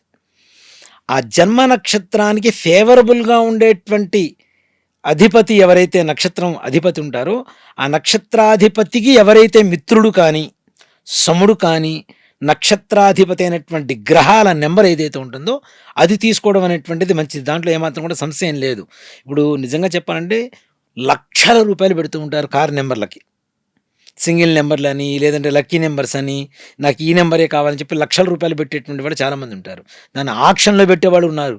ఆర్టీఓ ఆఫీసులో ఆక్షన్లో ఉంటాయి నెంబర్స్. ఇక్కడ అంత ఇదిగా ఏమక్కర్లేదు, అంటే వాటి మీదనే ఆధారపడాల్సినంత అవసరం లేదని చెప్తా నేను. అవునా? కలిసి రాకపోవడం అలాంటివి ఏమైనా ఉంటాయి? ఏముండదు నాన్న. ఇప్పుడు నేను చెప్తున్నా, నేను ఇప్పటికి దాదాపు ఒక 4 కార్లు మార్చాను. 4 కార్లలో భగవంతుడు ఏ నెంబర్ ఇస్తే ఆ నెంబర్ తీసుకున్నా. అన్ని కార్లు బాగానే ఉన్నాయి నాకు. అంటే ఒక చిన్న కారు తీసుకున్నాను, ఒక నెంబర్ ఇచ్చాడు దేవుడు. దాని తర్వాత ఇంకాస్త పెద్ద కారు తీసుకున్నాను, అది బాగుంది. దాని తర్వాత ఇంకో కారు తీసుకున్నాను, మళ్ళీ ఇంకాస్త పెద్ద కారు తీసుకున్నాను. ఇప్పుడు మీరే చూసుకున్నప్పుడు ఇంకా ఇంకా వెళ్ళిపోతున్నాను మంచిగా. ఇప్పుడు ఇంకో పెద్ద కారు తీసుకోబోతున్నా. ఆల్రెడీ ఒక కారు ఉంది, ఆ కారు అట్లానే ఉంచేసుకొని మా కుమారుడు గుంచుకొని ఇంకో కారు తీసుకుందాం అనుకుంటున్నాను. నేను ఇంకా పెద్ద కారు తీసుకుందాం అనుకుంటున్నాను. నాకు ఈ నెంబరే రావాలి, ఈ నెంబర్ అయితే నాకు లక్కీ అని ఏ రోజు నేను ఫీల్ అవ్వలేదు. నా విషయంలో అయితే జరగలేదు. కాకపోతే జనాలకి ఎక్కువగా సెంటిమెంట్ ఎక్కువ కాబట్టి ఇంకాస్త ఎక్కువగా సూక్ష్మంగా వెళ్ళాలి అనుకుంటే మనం పుట్టిన తేదీ సమయాన్ని బట్టి, జన్మ నక్షత్రాన్ని బట్టి, మీకుండేటువంటి నక్షత్ర అధిపతిని బట్టి నెంబర్ తీసుకొని చేసుకోవడంలో తప్పేం లేదు. తీసుకొని చేసుకోవడంలో తప్పని చెప్పడల్లా, కానీ దాని మీదనే ఆధారపడితే, అదేదో సినిమాలో చెప్పినట్టు, జగదాంబ చౌదరి గారు చెప్పినట్టు ఉంటుంది. ఈస్ట్కి వెళ్ళమంటారా, వెస్ట్కి వెళ్ళమంటారా, ఒక అడుగు ముందుకు వేయమంటారా, 2 అడుగులు వెనక్కి వేయమంటారా, ఈ విధంగా ఉంటుంది. మనకి పూర్వకాలంలో ఆ ఒక్కటి అడక్కు అని చెప్పి ఒక సినిమా వచ్చింది రాజేంద్ర ప్రసాద్ గారిది. ఆయన ఒక జ్యోతిష్కుడు ఇట్లా ఇంప్రెస్ మొత్తం ఇచ్చేస్తూ ఉంటాడు, ఫాల్స్ దీంట్లోనే పెడుతూ ఉంటాడు. After 1 year I will be king of the Vizag అని చదువుతుంటాడు ఆయన. అంటే ఒక ధర్మశాస్త్రం, నీతి శాస్త్రం, జ్యోతిష్ శాస్త్రం, సంఖ్యాశాస్త్రం మనిషిని ముందుకు తీసుకెళ్లే విధంగా ఉండాలి. దాన్ని మూఢనమ్మకంగా దాంట్లో ముంచేంతగా మాత్రం ఉండకూడదు. మూఢనమ్మకాలకి భక్తికి అంటే తెలియకుండా అయిపోతున్నారు.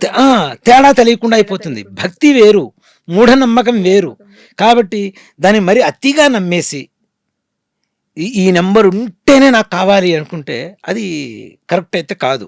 భగవంతుడు నీకు ఏది ఎలా ఇవ్వాలో ఆయనకి తెలుసు. ఆయన సంకల్పనేత.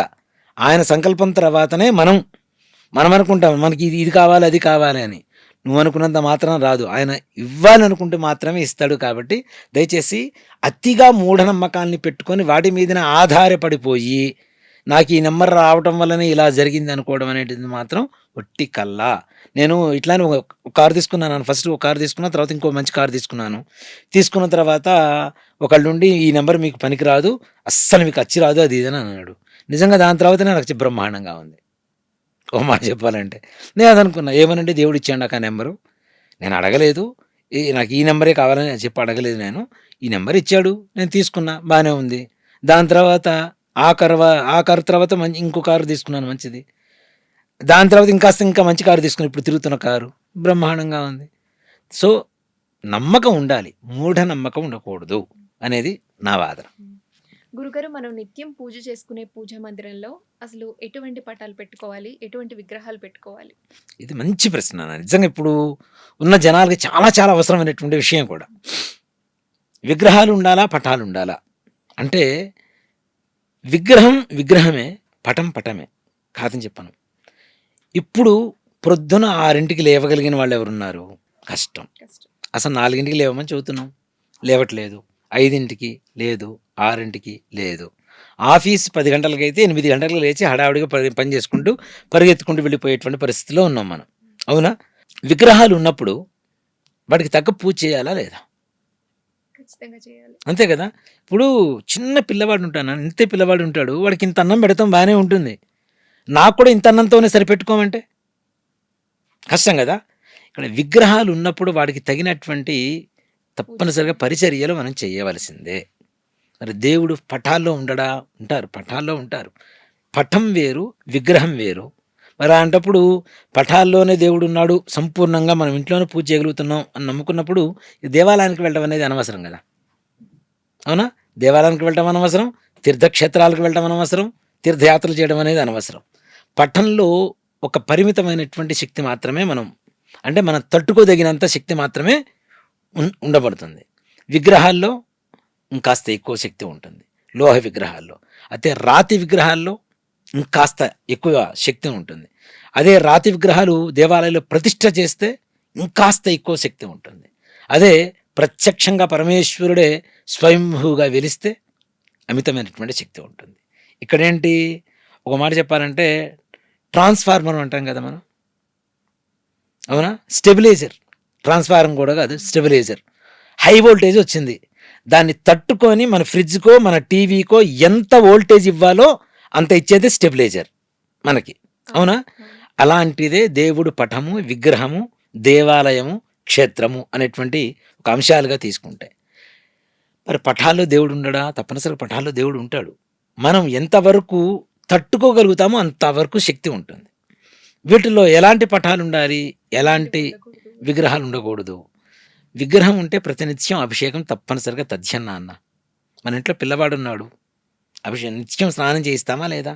అంటే ఆడవాళ్ళు పూజ చేసుకునే సమయంలో ఆ 4 రోజులు అప్పుడు అభిషేకం మరి చేయడానికి ఎవరు లేని పరిస్థితుల్లో చెప్తా, దానికి కూడా చెప్తాను. అలాంటి సమయాలు వస్తాయి కాబట్టి విగ్రహాలు ఉండొద్దని చెప్తా, అంతే కదా. ఆడవాళ్ళకి అలాంటి పరిస్థితులు ఉంటాయి కాబట్టి 5 రోజులు పనికిరాదు కాబట్టి 5 రోజులు మన ఇంట్లో పిల్లవాడికి చెబుతున్నాను నాన్న, మనం ఇంట్లో బాగాలేదు పరిస్థితి, 5 రోజులు ఇంట్లో పిల్లవాడికి అన్నం పెట్టకుండా ఉండం, అవునా? మనం వండుకొని తింటాం, మనం మనుషులం కాబట్టి. కానీ భగవంతుడు ముట్టుకోవాలంటే కష్టం కదా. కాబట్టి అలాంటి పరిస్థితులు వస్తాయి కాబట్టి విగ్రహాలు ఇంట్లో అంత శ్రేష్టం కాదు అని చెప్పేది. విగ్రహాలు ఉంటే ప్రతినిత్యం మగవాళ్ళైనా కనీసం వాటికి ధూపదీప నైవేద్యాలు, అభిషేకాలు ఇవన్నీ కూడా చేసుకుంటూ రావాలి. అదే పటాలు ఉన్నాయి, చక్కగా పూజ చేసుకుంటాం. పటాలకు అభిషేకం చేసే పని లేదుగా, అభిషేకం చేస్తే పాడైపోతాయి కదా పటాలు. కాబట్టి వాటికి అభిషేకం చేసే పని లేదు, చక్కగా పూజ చేసుకుంటే సరిపోతుంది. అంతేకాకుండా పటాలు ఎట్లాంటివి ఉండాలి, ఇక్కడ చాలామంది కాణిపాకం వినాయకుడిని తీసుకొస్తారు, శ్రీశైలంలో వినాయకుడిని తీసుకొస్తారు, శ్రీకాళహస్తిలో వినాయకుడిని తీసుకొస్తారు, కాశీకి వెళ్ళి విఘ్నేశ్వరుని తీసుకొస్తారు. 4 పటాలు ఇంట్లో వినాయకుడివి పెడతారు. అలాగే అన్నపూర్ణేశ్వరి అమ్మవారి ఫోటో ఒకటి తెస్తారు, ఇంకో చోట ఇంకో అమ్మవారి ఫోటో తీసుకొస్తారు, ఇంకో అన్నపూర్ణేశ్వరి అమ్మవారిది. ఇట్లానే ఒక్కొక్క దేవతకు సంబంధించినటువంటి ఫోటోలు 4-5 పెడుతుంటారు దేవుడి గదిలోనే. అలా ఎప్పుడూ ఉండకూడదు. ఒక దేవుడి ఫోటో ఒకటి మాత్రమే ఉండాలి. అంతేగాని గణపతి 4 ఫోటోలు, వెంకటేశ్వర స్వామి వారి 4 ఫోటోలు, లక్ష్మీ అమ్మవారు 100 ఫోటోలు ఉంటే 100 సార్లు మనకు ఫలితాన్ని ఇస్తుందని 100 ఫోటోలు, ఇట్లా ఎప్పుడు కూడాను అధిక సంఖ్యలో ఒకే రకమైనటువంటి దేవతా విగ్రహాలు కానీ పటాలు కానీ ఇళ్లల్లో ఉండడం శ్రేయస్కరం కాదు. దీంట్లో ఇంకొకటి కూడా చెప్తాను, ఉగ్రదేవతల ఫోటోలు ఇళ్లల్లో ఉండకూడదు అనేటువంటిది చాలామంది కూడా ఇప్పుడు ఉన్నటువంటి నానుడి. ఉగ్రదేవతలు అంటే మనం చేసేటువంటి ఆరాధన బట్టి ఉంటుంది. అమ్మ ఇప్పుడు కాళీమాత ఉంది నాన్న, కాళీ మాత, మాత అంటే తల్లే కదా, ఆవిడ కూడా తల్లే కదా, మన పట్ల కక్ష కట్టే విజయది కదా. కాకపోతే జాగ్రత్తగా ఉండవలసినటువంటి అవసరాలు ఉంటాయి కాబట్టి ఆ జాగ్రత్తలు తీసుకుంటూ ఉగ్రదేవతల ఫోటోలైనా, అంటే వారాహి అమ్మవారి ఫోటో ఉండకూడదని చాలామంది చెబుతున్నారు, కానీ అలాంటిదేం లేదు. వారాహి అమ్మవారి ఫోటో చక్కగా ఇంట్లో ఉండవచ్చు. వారాహి అమ్మవారి ఫోటో ఎవరైతే ఆరాధన చేస్తారో ఆ ఇంట్లో భూమికి సంబంధించినటువంటి సకల సమస్యలు తొలగిపోతాయి, ఇళ్ళు కొనుక్కుంటారు, పొలాలు కొనుక్కుంటారు, గృహప్రవేశ యోగాలు కలుగుతాయి తప్పనిసరిగా. అంతేగాని వాటికి భయపడాల్సిన అవసరం లేదు. ఎవరో ఏదో చెప్తూ ఉంటారు. ఇక్కడ దీంట్లో కూడా అంటే ఒకటి చెప్తానన్న, ఒక మన హిందువుల్లో ఉండేటువంటి ఒక పెద్ద ప్రారంధం అని చెప్తా. ఏంటి అంటే వైష్ణవ దేవతలు అంటేనేమో శైవులకు పడదు, శైవ దేవతలు అంటేనేమో వైష్ణవులకు పడదు. దానివల్ల ఈ ఫోటోలు ఉండకూడదని వీళ్ళు చెబుతుంటారు, ఆ ఫోటోలు ఉండకూడదని వీళ్ళు చెబుతుంటారు. దాంట్లో ఏ రకమైనటువంటి సమస్య లేదు. అన్ని దేవతల ఫోటోలు ఉండవచ్చు, కానీ ముఖ్యంగా ఉండవలసింది గణపతి, సరస్వతి, లక్ష్మి, కలియుగ దేవుడు వెంకటేశ్వర స్వామి వారు. ఇవి ఉంటే చాలు. ఇంతకుమించి ఎక్కువ ఉన్నాయంటే ఎక్కువ ఉన్నట్టు, తక్కువ ఉంటే తక్కువ ఉన్నట్టు. కానీ ఒకే దేవత ఫోటో 4 వేసి 2 వేసి 3 వేసి ఉంచవద్దు. ఒక దేవుడి ఫోటో ఒకటి మాత్రమే ఉండాలి. విగ్రహాలు పెట్టారు. ఆ విగ్రహాలు కూడా పొరపాటున కూడా అంగుష్ట మాత్రం ఈ వేలు సైజుకి మించి ఇంట్లో దేవతా విగ్రహాలు ఉండకూడదు. ఇవి ఉన్నాయా ప్రతినిత్యం అభిషేకం, అర్చన, మహానైవేద్యం అంటే అన్నం నైవేద్యం పెట్టాలి. ఇవన్నీ చాలా కష్టమవుతాయి కాబట్టి పొరపాటును కూడా బొటన వేలుకి మించి తీసుకురాకూడదు. ఎందుకు అంటే ముఖ్యంగా మీకు మనిషి గుండె ఎంత ఉంటుంది? ఎవరి గుండె అయినా ఎవరి పిడికలంతా వాళ్ళ గుండె ఉంటుంది. ఎవరి పిడికలంతా వాళ్ళ గుండె. అవునా? మన గుడిలో పట్టేంత విగ్రహం తప్పితే గుడిలో పెట్టుకునేంత విగ్రహాలు ఇళ్లలో తెచ్చి పెట్టుకోవద్దు అని చెప్పేది శాస్త్రం. కాబట్టి మన గుడిలో పట్టేంత విగ్రహం అంటే ఎంత? ఇంత కదా. విగ్రహాన్ని ఇంట్లో పెట్టుకొని పూజ చేసుకోవచ్చు, దాంట్లో తప్పేం లేదు. గురుగారు, గణపతి ముందు గుంజీళ్లు తీయకూడదు అంటారు ఆడవాళ్ళు. ఇది ఎంతవరకు నిజం గురుగారు? గణపతి ముందనే కాదు, ఏ దేవత ముందు కూడాను ఆడవాళ్ళు కొన్ని సందర్భాలలో కొన్ని విషయాలు నిషేధించబడ్డాయి ఆడవాళ్ళకి. దాంట్లో సాష్టాంగ నమస్కారము. సాష్టాంగ నమస్కారాలు కూడా ఆడవాళ్ళు చేయకూడదు. ఇప్పుడు సాష్టాంగ నమస్కారం అంటే ఏంటి? ఉరస, శిరస, దృశ్య, వచస, మనస, తథా పద్భ్యాం, కరాభ్యాం, కర్ణాభ్యాం ప్రణవ అష్టాంగ ఉచ్యతే. 8 సవ్యమైనటువంటి అంగములతో చేసేటువంటి నమస్కారమే అష్ట అంగ నమస్కారము. అష్ట అంటే 8 అంగములు, శరీరంలో భాగాలు. సవ్యమైనటువంటి 8 అంగాలతో చేసేటువంటి నమస్కారం కాబట్టి సాష్టాంగ నమస్కారం అంటాం. ఈ సాష్టాంగ నమస్కారం కూడా ఆడవాళ్ళు చెయ్యకూడదు అనేటువంటిది ఒక శాస్త్రం. అలాగే గుంజీళ్ళు.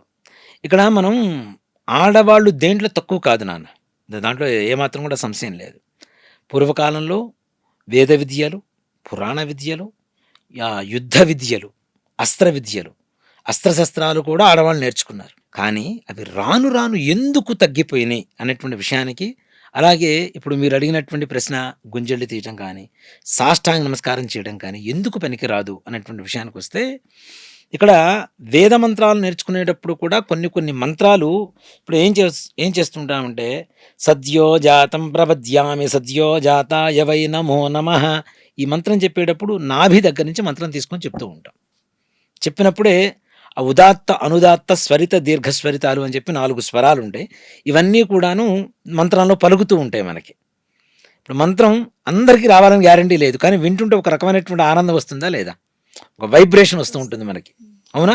ఆ వైబ్రేషనే మనకు వచ్చేటువంటి ఫలితం, పుణ్యం అని చెబుతూ ఉంటాం మనం. ఇక్కడ ఈ మంత్రాలు చదివేటప్పుడు కూడా నాభిస్థానం ద్వారా మంత్రం పలకాలి కాబట్టి ఆడవాళ్ళకి గర్భానికి సంబంధించినటువంటి దోషాలు అంటే ఏదైనా అనారోగ్య సమస్యలు రావడానికి అవకాశం ఉంటుంది కాబట్టి కొన్ని మంత్రాలు నిషేధించబడ్డాయి వాళ్ళకి. దాంతోపాటు ఇంకా ముఖ్యంగా చెప్పాలంటే ఉపనయనంలో 8 రకాల మంత్రాలు ఉంటాయి నాన్న. ఉపనయనం అంటే బ్రాహ్మణికి ఉపనయనం చేస్తాం కదా, జంధ్యం వేస్తాం కదా, ఉపనయన సంస్కారంలో 8 మంత్రాలు ఉంటాయి.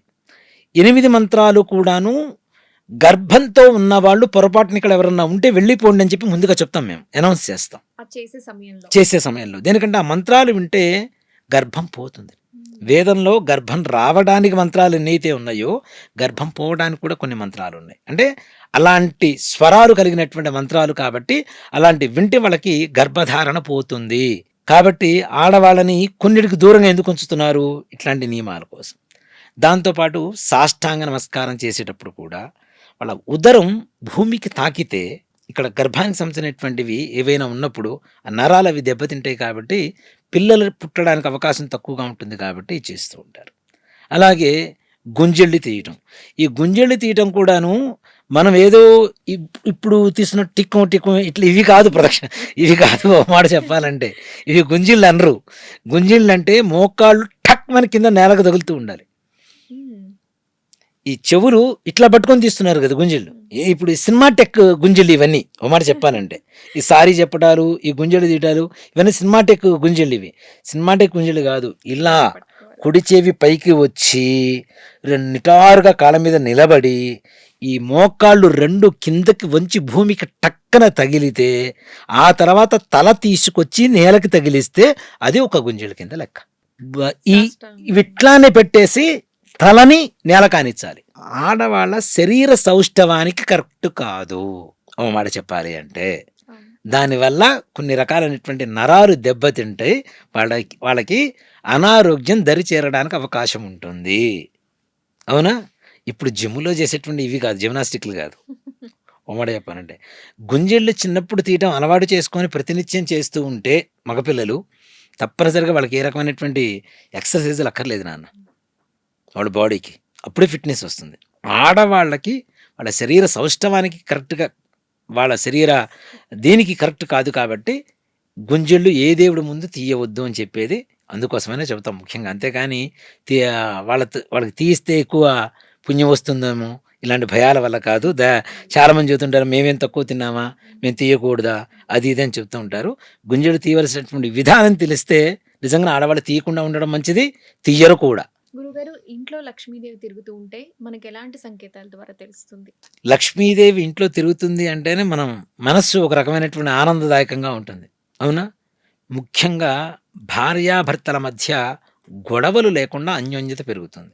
పిల్లల మాటి మాటికి ఏడవకుండా చిన్న చిన్న పిల్లలు ఉంటారు ఇంట్లో కొంతమంది ఇళ్లలో. ఏడుపులు ఏడవకుండా అకారణంగా ఏడుస్తుంటారు కొంతమంది. అవును. అది అలక్ష్మీ యోగం అనే చెబుతూ ఉంటాం. అంటే ఏదో చెడు పిల్లలకి, జంతువులకి ఇట్లా సెన్స్ ఎక్కువగా ఉంటుంది నాన్న. చాలా సెన్స్ ఎక్కువగా వస్తూ ఉంటుంది వాళ్ళకి. అందుకని మనం కూడా చూడండి ఇంటికి ఎవరైనా బంధువులు వస్తున్నారంటే ఏం చూస్తాం మనం? కాకరిస్తే ఇంటికి బంధువులు వస్తున్నారని చెబుతాం. అవునా? కుక్కలు అరిస్తే దొంగలు పడ్డారని చెబుతుంటాం. అట్లానే పిల్లలకు కూడా సెన్స్ ఎక్కువగా ఉంటుంది. అక్కడ చెడు జరగబోతుంటే వాళ్ళ ఏడుపు ఎక్కువగా ఉంటుంది. అలాంటి ఏడుపులు లేకుండా చిన్న పిల్లలు కూడా చిరునవ్వు, చిరుదరహాసంతో చక్కగా ఎప్పుడు నవ్వుతూ ఉంటారు. అకారణంగా ఏడవకుండా ఉండడం. దాంపత్య జీవితం సుఖంగా, సంతోషకరంగా ఉండటం. అలాగే ఇంటి ముందు మనకి కోతులు వాలటం. కోతులు గోడ మీదకి వచ్చి అప్పుడప్పుడు వచ్చి ఇది చేస్తూ ఉంటాయి. అంతేకాకుండా ఏ ఇంట్లోకైతే కోతి పొరపాటున మనం దూరినప్పుడు భయపడి ఏదో అరుస్తూ ఉంటాం. ఓ మాట చెప్పానంటే ఎప్పుడైనా కోతి మన ఇంట్లోకి వచ్చి మన ఇంట్లో వస్తువులు ఏదైనా తీసుకుపోయింది అంటే ఆ ఇంట్లో సాక్షాత్ లక్ష్మీదేవి నివాసం ఉన్నట్టే లెక్క ఆ ఇంట్లో. దాంతోపాటు చీమల వరస, నల్ల చీమలు ఉంటాయి కదా, నల్ల చీమలు వరస పెడతాయి. నల్ల చీమలు ఇంట్లో వరస పెట్టినాయి అంటే లక్ష్మీదేవి ఇంట్లో ఉన్నట్టే లెక్క. ఇక్కడ చాలామంది చీమలు వచ్చినప్పుడు ఏం చేస్తాం మనం? కాదా, పొరపాటు పంచదార వేయండి వాటికి. మన షుగర్ ఉంటుంది కదా, షుగర్ తీసుకెళ్ళి వరసలో వేసేయండి. అవి వేసిన తర్వాత చూడండి అర్ధగంటలో మాయమైపోతాయి. నల్ల చీమల గురుగారు? ఏమైనా నాన్న, ఏ చీమలైనా పోతాయి. నల్ల చీమలు ముఖ్యంగా లక్ష్మీదేవికి సూచికం అనమాట. ఆ పంచదార వేసినప్పుడు ఏం చేస్తాయంటే ఆహారం ఇప్పుడు ఒకటి నాన్న, ఆహారం దొరికిన వెంటనే వెళ్ళిపోతాయా లేవా? వెళ్ళిపోతాయి. అవునా? ఆ పంచదార వేసినప్పుడు అవి తీసుకొని చక్కగా వెళ్ళిపోతాయి. అది కూడా లక్ష్మీప్రదంగానే చెప్పుకోవచ్చు. అలాగే ఇంటి ముందు మనకి ఈ కోకిల, పావురాళ్ళు ఇట్లాంటివి తొందరగా కనపడుతూ ఉంటాయి, వాలుతూ ఉంటాయి ఇంటి ముందు. అలాగే చిలుకలు వాలుతూ ఉంటాయి. దీంతో పాటుగా మనం ఎక్కడికైనా బయటికి వెళ్ళేటప్పుడు తెల్లటి ఆవులు కనపడటం, దేవాలయానికి వెళ్ళేటప్పుడు కానీ, బయట పని మీద వెళ్ళేటప్పుడు కానీ చక్కగా తెల్లటి ఆవులు కనపడటం. దీంతోపాటు ఏదైనా ప్రయాణాలు చేసేటప్పుడు నెమళ్ళు కనపడటం. నిజంగా అంటే ఇవి సెంటిమెంట్ అని కాదు, చాలా వరకు నాకు అనుభవసారంగా చెప్తాను నేను. ఇవన్నీ కూడా నా అనుభవసారంగానే చెప్తాను నేను. ఏదో శాస్త్రం చెప్తుంది, శాస్త్రం ఒకటే కాదు, అవి మనం అనుభవిస్తే ఇంకాస్త బాగుంటుంది, అనుభవించి చెప్పగలిగితే. అది అనుభవసారంగానే చెప్తున్నాను. నెమళ్ళు కనపడ్డా ఒకసారి, 2 సార్లు, 3 సార్లు అట్లా పదే పదే నెమళ్ళు కనపడుతున్నా కూడాను లక్ష్మీదేవి అనుగ్రహం మన ఇంట్లో పరిపూర్ణంగా, ఒక్క లక్ష్మీ కాదు అష్టలక్ష్ముల అనుగ్రహం మన ఇంట్లో ఉన్నట్టే లెక్క. ఇవన్నీ కూడాను. అంతేకాకుండా మనం కుంకుమ మన చేయి జారి కింద పడటం, ఇది అశుభం కాదు, శుభం. కుంకుమ చేజారి కింద పడడం శుభం, అశుభం కాదు. అలాగే ముత్తైదువులు మనం పిలవకుండానే మన ఇంటికి రావటం. మనకి ఇంకోటి కూడా చెప్తాను. ఒక అగరబత్తి పొద్దున వెలిగిస్తాను నాన్న, ఒకటో రెండో వెలిగిస్తాం, అయిపోతుంది. కానీ సాయంత్రానికి కూడా తెలియనటువంటి సుగంధ పరిమళాల వాసన వస్తూ ఉంటుంది. ఆ వాసన చక్కగా లక్ష్మీదేవి ఆవాసంగా ఆ ఇంట్లో ఉంది అని చెప్పడానికి మంచి నిదర్శనంగా చెప్పుకోవచ్చు. అలాగే భగవంతుడి దగ్గర పూలు మన మీద రాలాలని పెట్టడం కాదు, భగవంతుడు మన మీద నమస్కారం చేసుకునేటప్పుడు ఆ సంకల్పం ప్రకారం ఒక పుష్పం కింద రాలటం, మనం పిల్లలు సంతోషంగా మనకి ఎదురు రావటం, ఇవన్నీ కూడాను లక్ష్మీదేవి మన ఇంట్లో తిష్ట వేసుకుందని చెప్పడంలో ఏ మాత్రం కూడా సందేహం లేకుండా చెప్పుకోవచ్చు. గురుగారు, ఆడవాళ్ళు నిత్య దీపారాధన చేసే సమయంలో ఎలాంటి తప్పులు చేయకూడదు? నిత్య దీపారాధన ఆడవాళ్ళు కాదు మగవాళ్ళు చేయాలని చెప్తా. అవును గురుగారు. కానీ చాలా మంది ఇళ్లలో ఆడవాళ్ళే చేస్తున్నారు. చెప్తుంటారు కానీ అందరూ చేస్తున్నారు. ఆడవాళ్ళు ఇంటి మగవాళ్లే దీపారాధన చెయ్యాలి తప్పనిసరిగా. ఆడవాళ్ళు చేసేటువంటి యజ్ఞం చాలా ఉంది నాన్న. ఒక మాట చెప్పాలంటే ఆడవాళ్ళు ప్రతినిత్యం యజ్ఞం చేస్తూ ఉంటారు. ఎక్కడ? వంటగదిలో. గ్యాస్ స్టవ్ వెలిగించేది వాళ్ళేగా, అన్నం వండేది వాళ్ళేగా. ఇంతమంది కడుపులో ఉండేటువంటి జఠరాగ్ని అంటాం, కడుపులో ఉండేటువంటి అగ్ని ఉంటుంది కదా, కుటుంబంలో ఉండే నలుగురికి జఠరాగ్నికి అన్నం ఆహుతులు వేసేది ఆవిడేగా, అన్నం పెడుతుంది ఆవిడేగా, అవునా? మరి వాళ్ళు చేసేటువంటి యజ్ఞం వాళ్ళు చేస్తున్నారు. మగవాళ్ళకి ఆడవాళ్ళకి ఉండేటువంటి విషయం ఏంటంటే ఎప్పుడు కూడా ఆడవాళ్ళు ఏం చేస్తున్నారంటే పనులు మొత్తం పూర్తయిన తర్వాత మగవాళ్ళు బయటికి వెళ్ళిన తర్వాత దీపారాధన చేస్తున్నారు. అంతా ఉద్యోగానికి వెళ్ళిన తర్వాత కూర్చొని దీపారాధన చేసుకుని పూజ చేసుకుంటున్నారు. అది మహాపాపం, మహా తప్పు. అంటే ఉదయాన్నే చేయాలి తప్పనిసరిగా. ఇంట్లో మగవాడిని లేపండి, కొద్దిగా అలవాటు చేయండి కొన్ని రోజులు. ఇప్పుడు మనం అయ్యప్ప స్వామి మాల వేస్తారు నాన్న 40 రోజులు, 41 రోజు. మన హిందూ ధర్మం ఏంటి? 41 రోజు ఏం చేస్తే 42 రోజు కూడా అదే పని చేస్తాడు అని. దానికోసమే దీక్ష ఇన్ని రోజులని, అవునా? అలా దీక్ష మొదలుపెట్టినప్పుడు దాని తర్వాత కూడా అదే అలవాటు చేయండి, నిత్యం దీపారాధన చేయటం.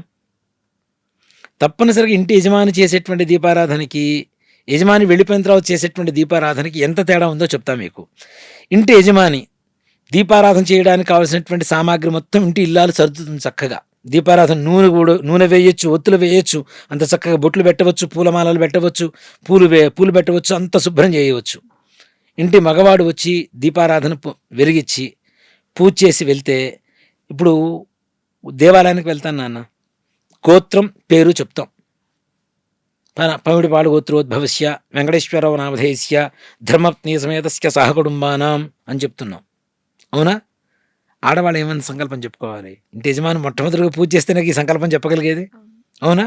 కాబట్టి ఇంటి యజమాని దీపారాధన చేసి పూజ చేసుకునేటప్పుడు ధర్మపత్ని సమేతస్య, ఇంకా పేర్లు కూడా అక్కర్లా, సహకుటుంబానాం, నా కుటుంబం మొత్తం అందరూ బాగుండాలి అని చెప్పి దీపారాధన చేసి పూజ చేసి వెళ్ళిపోతాడు.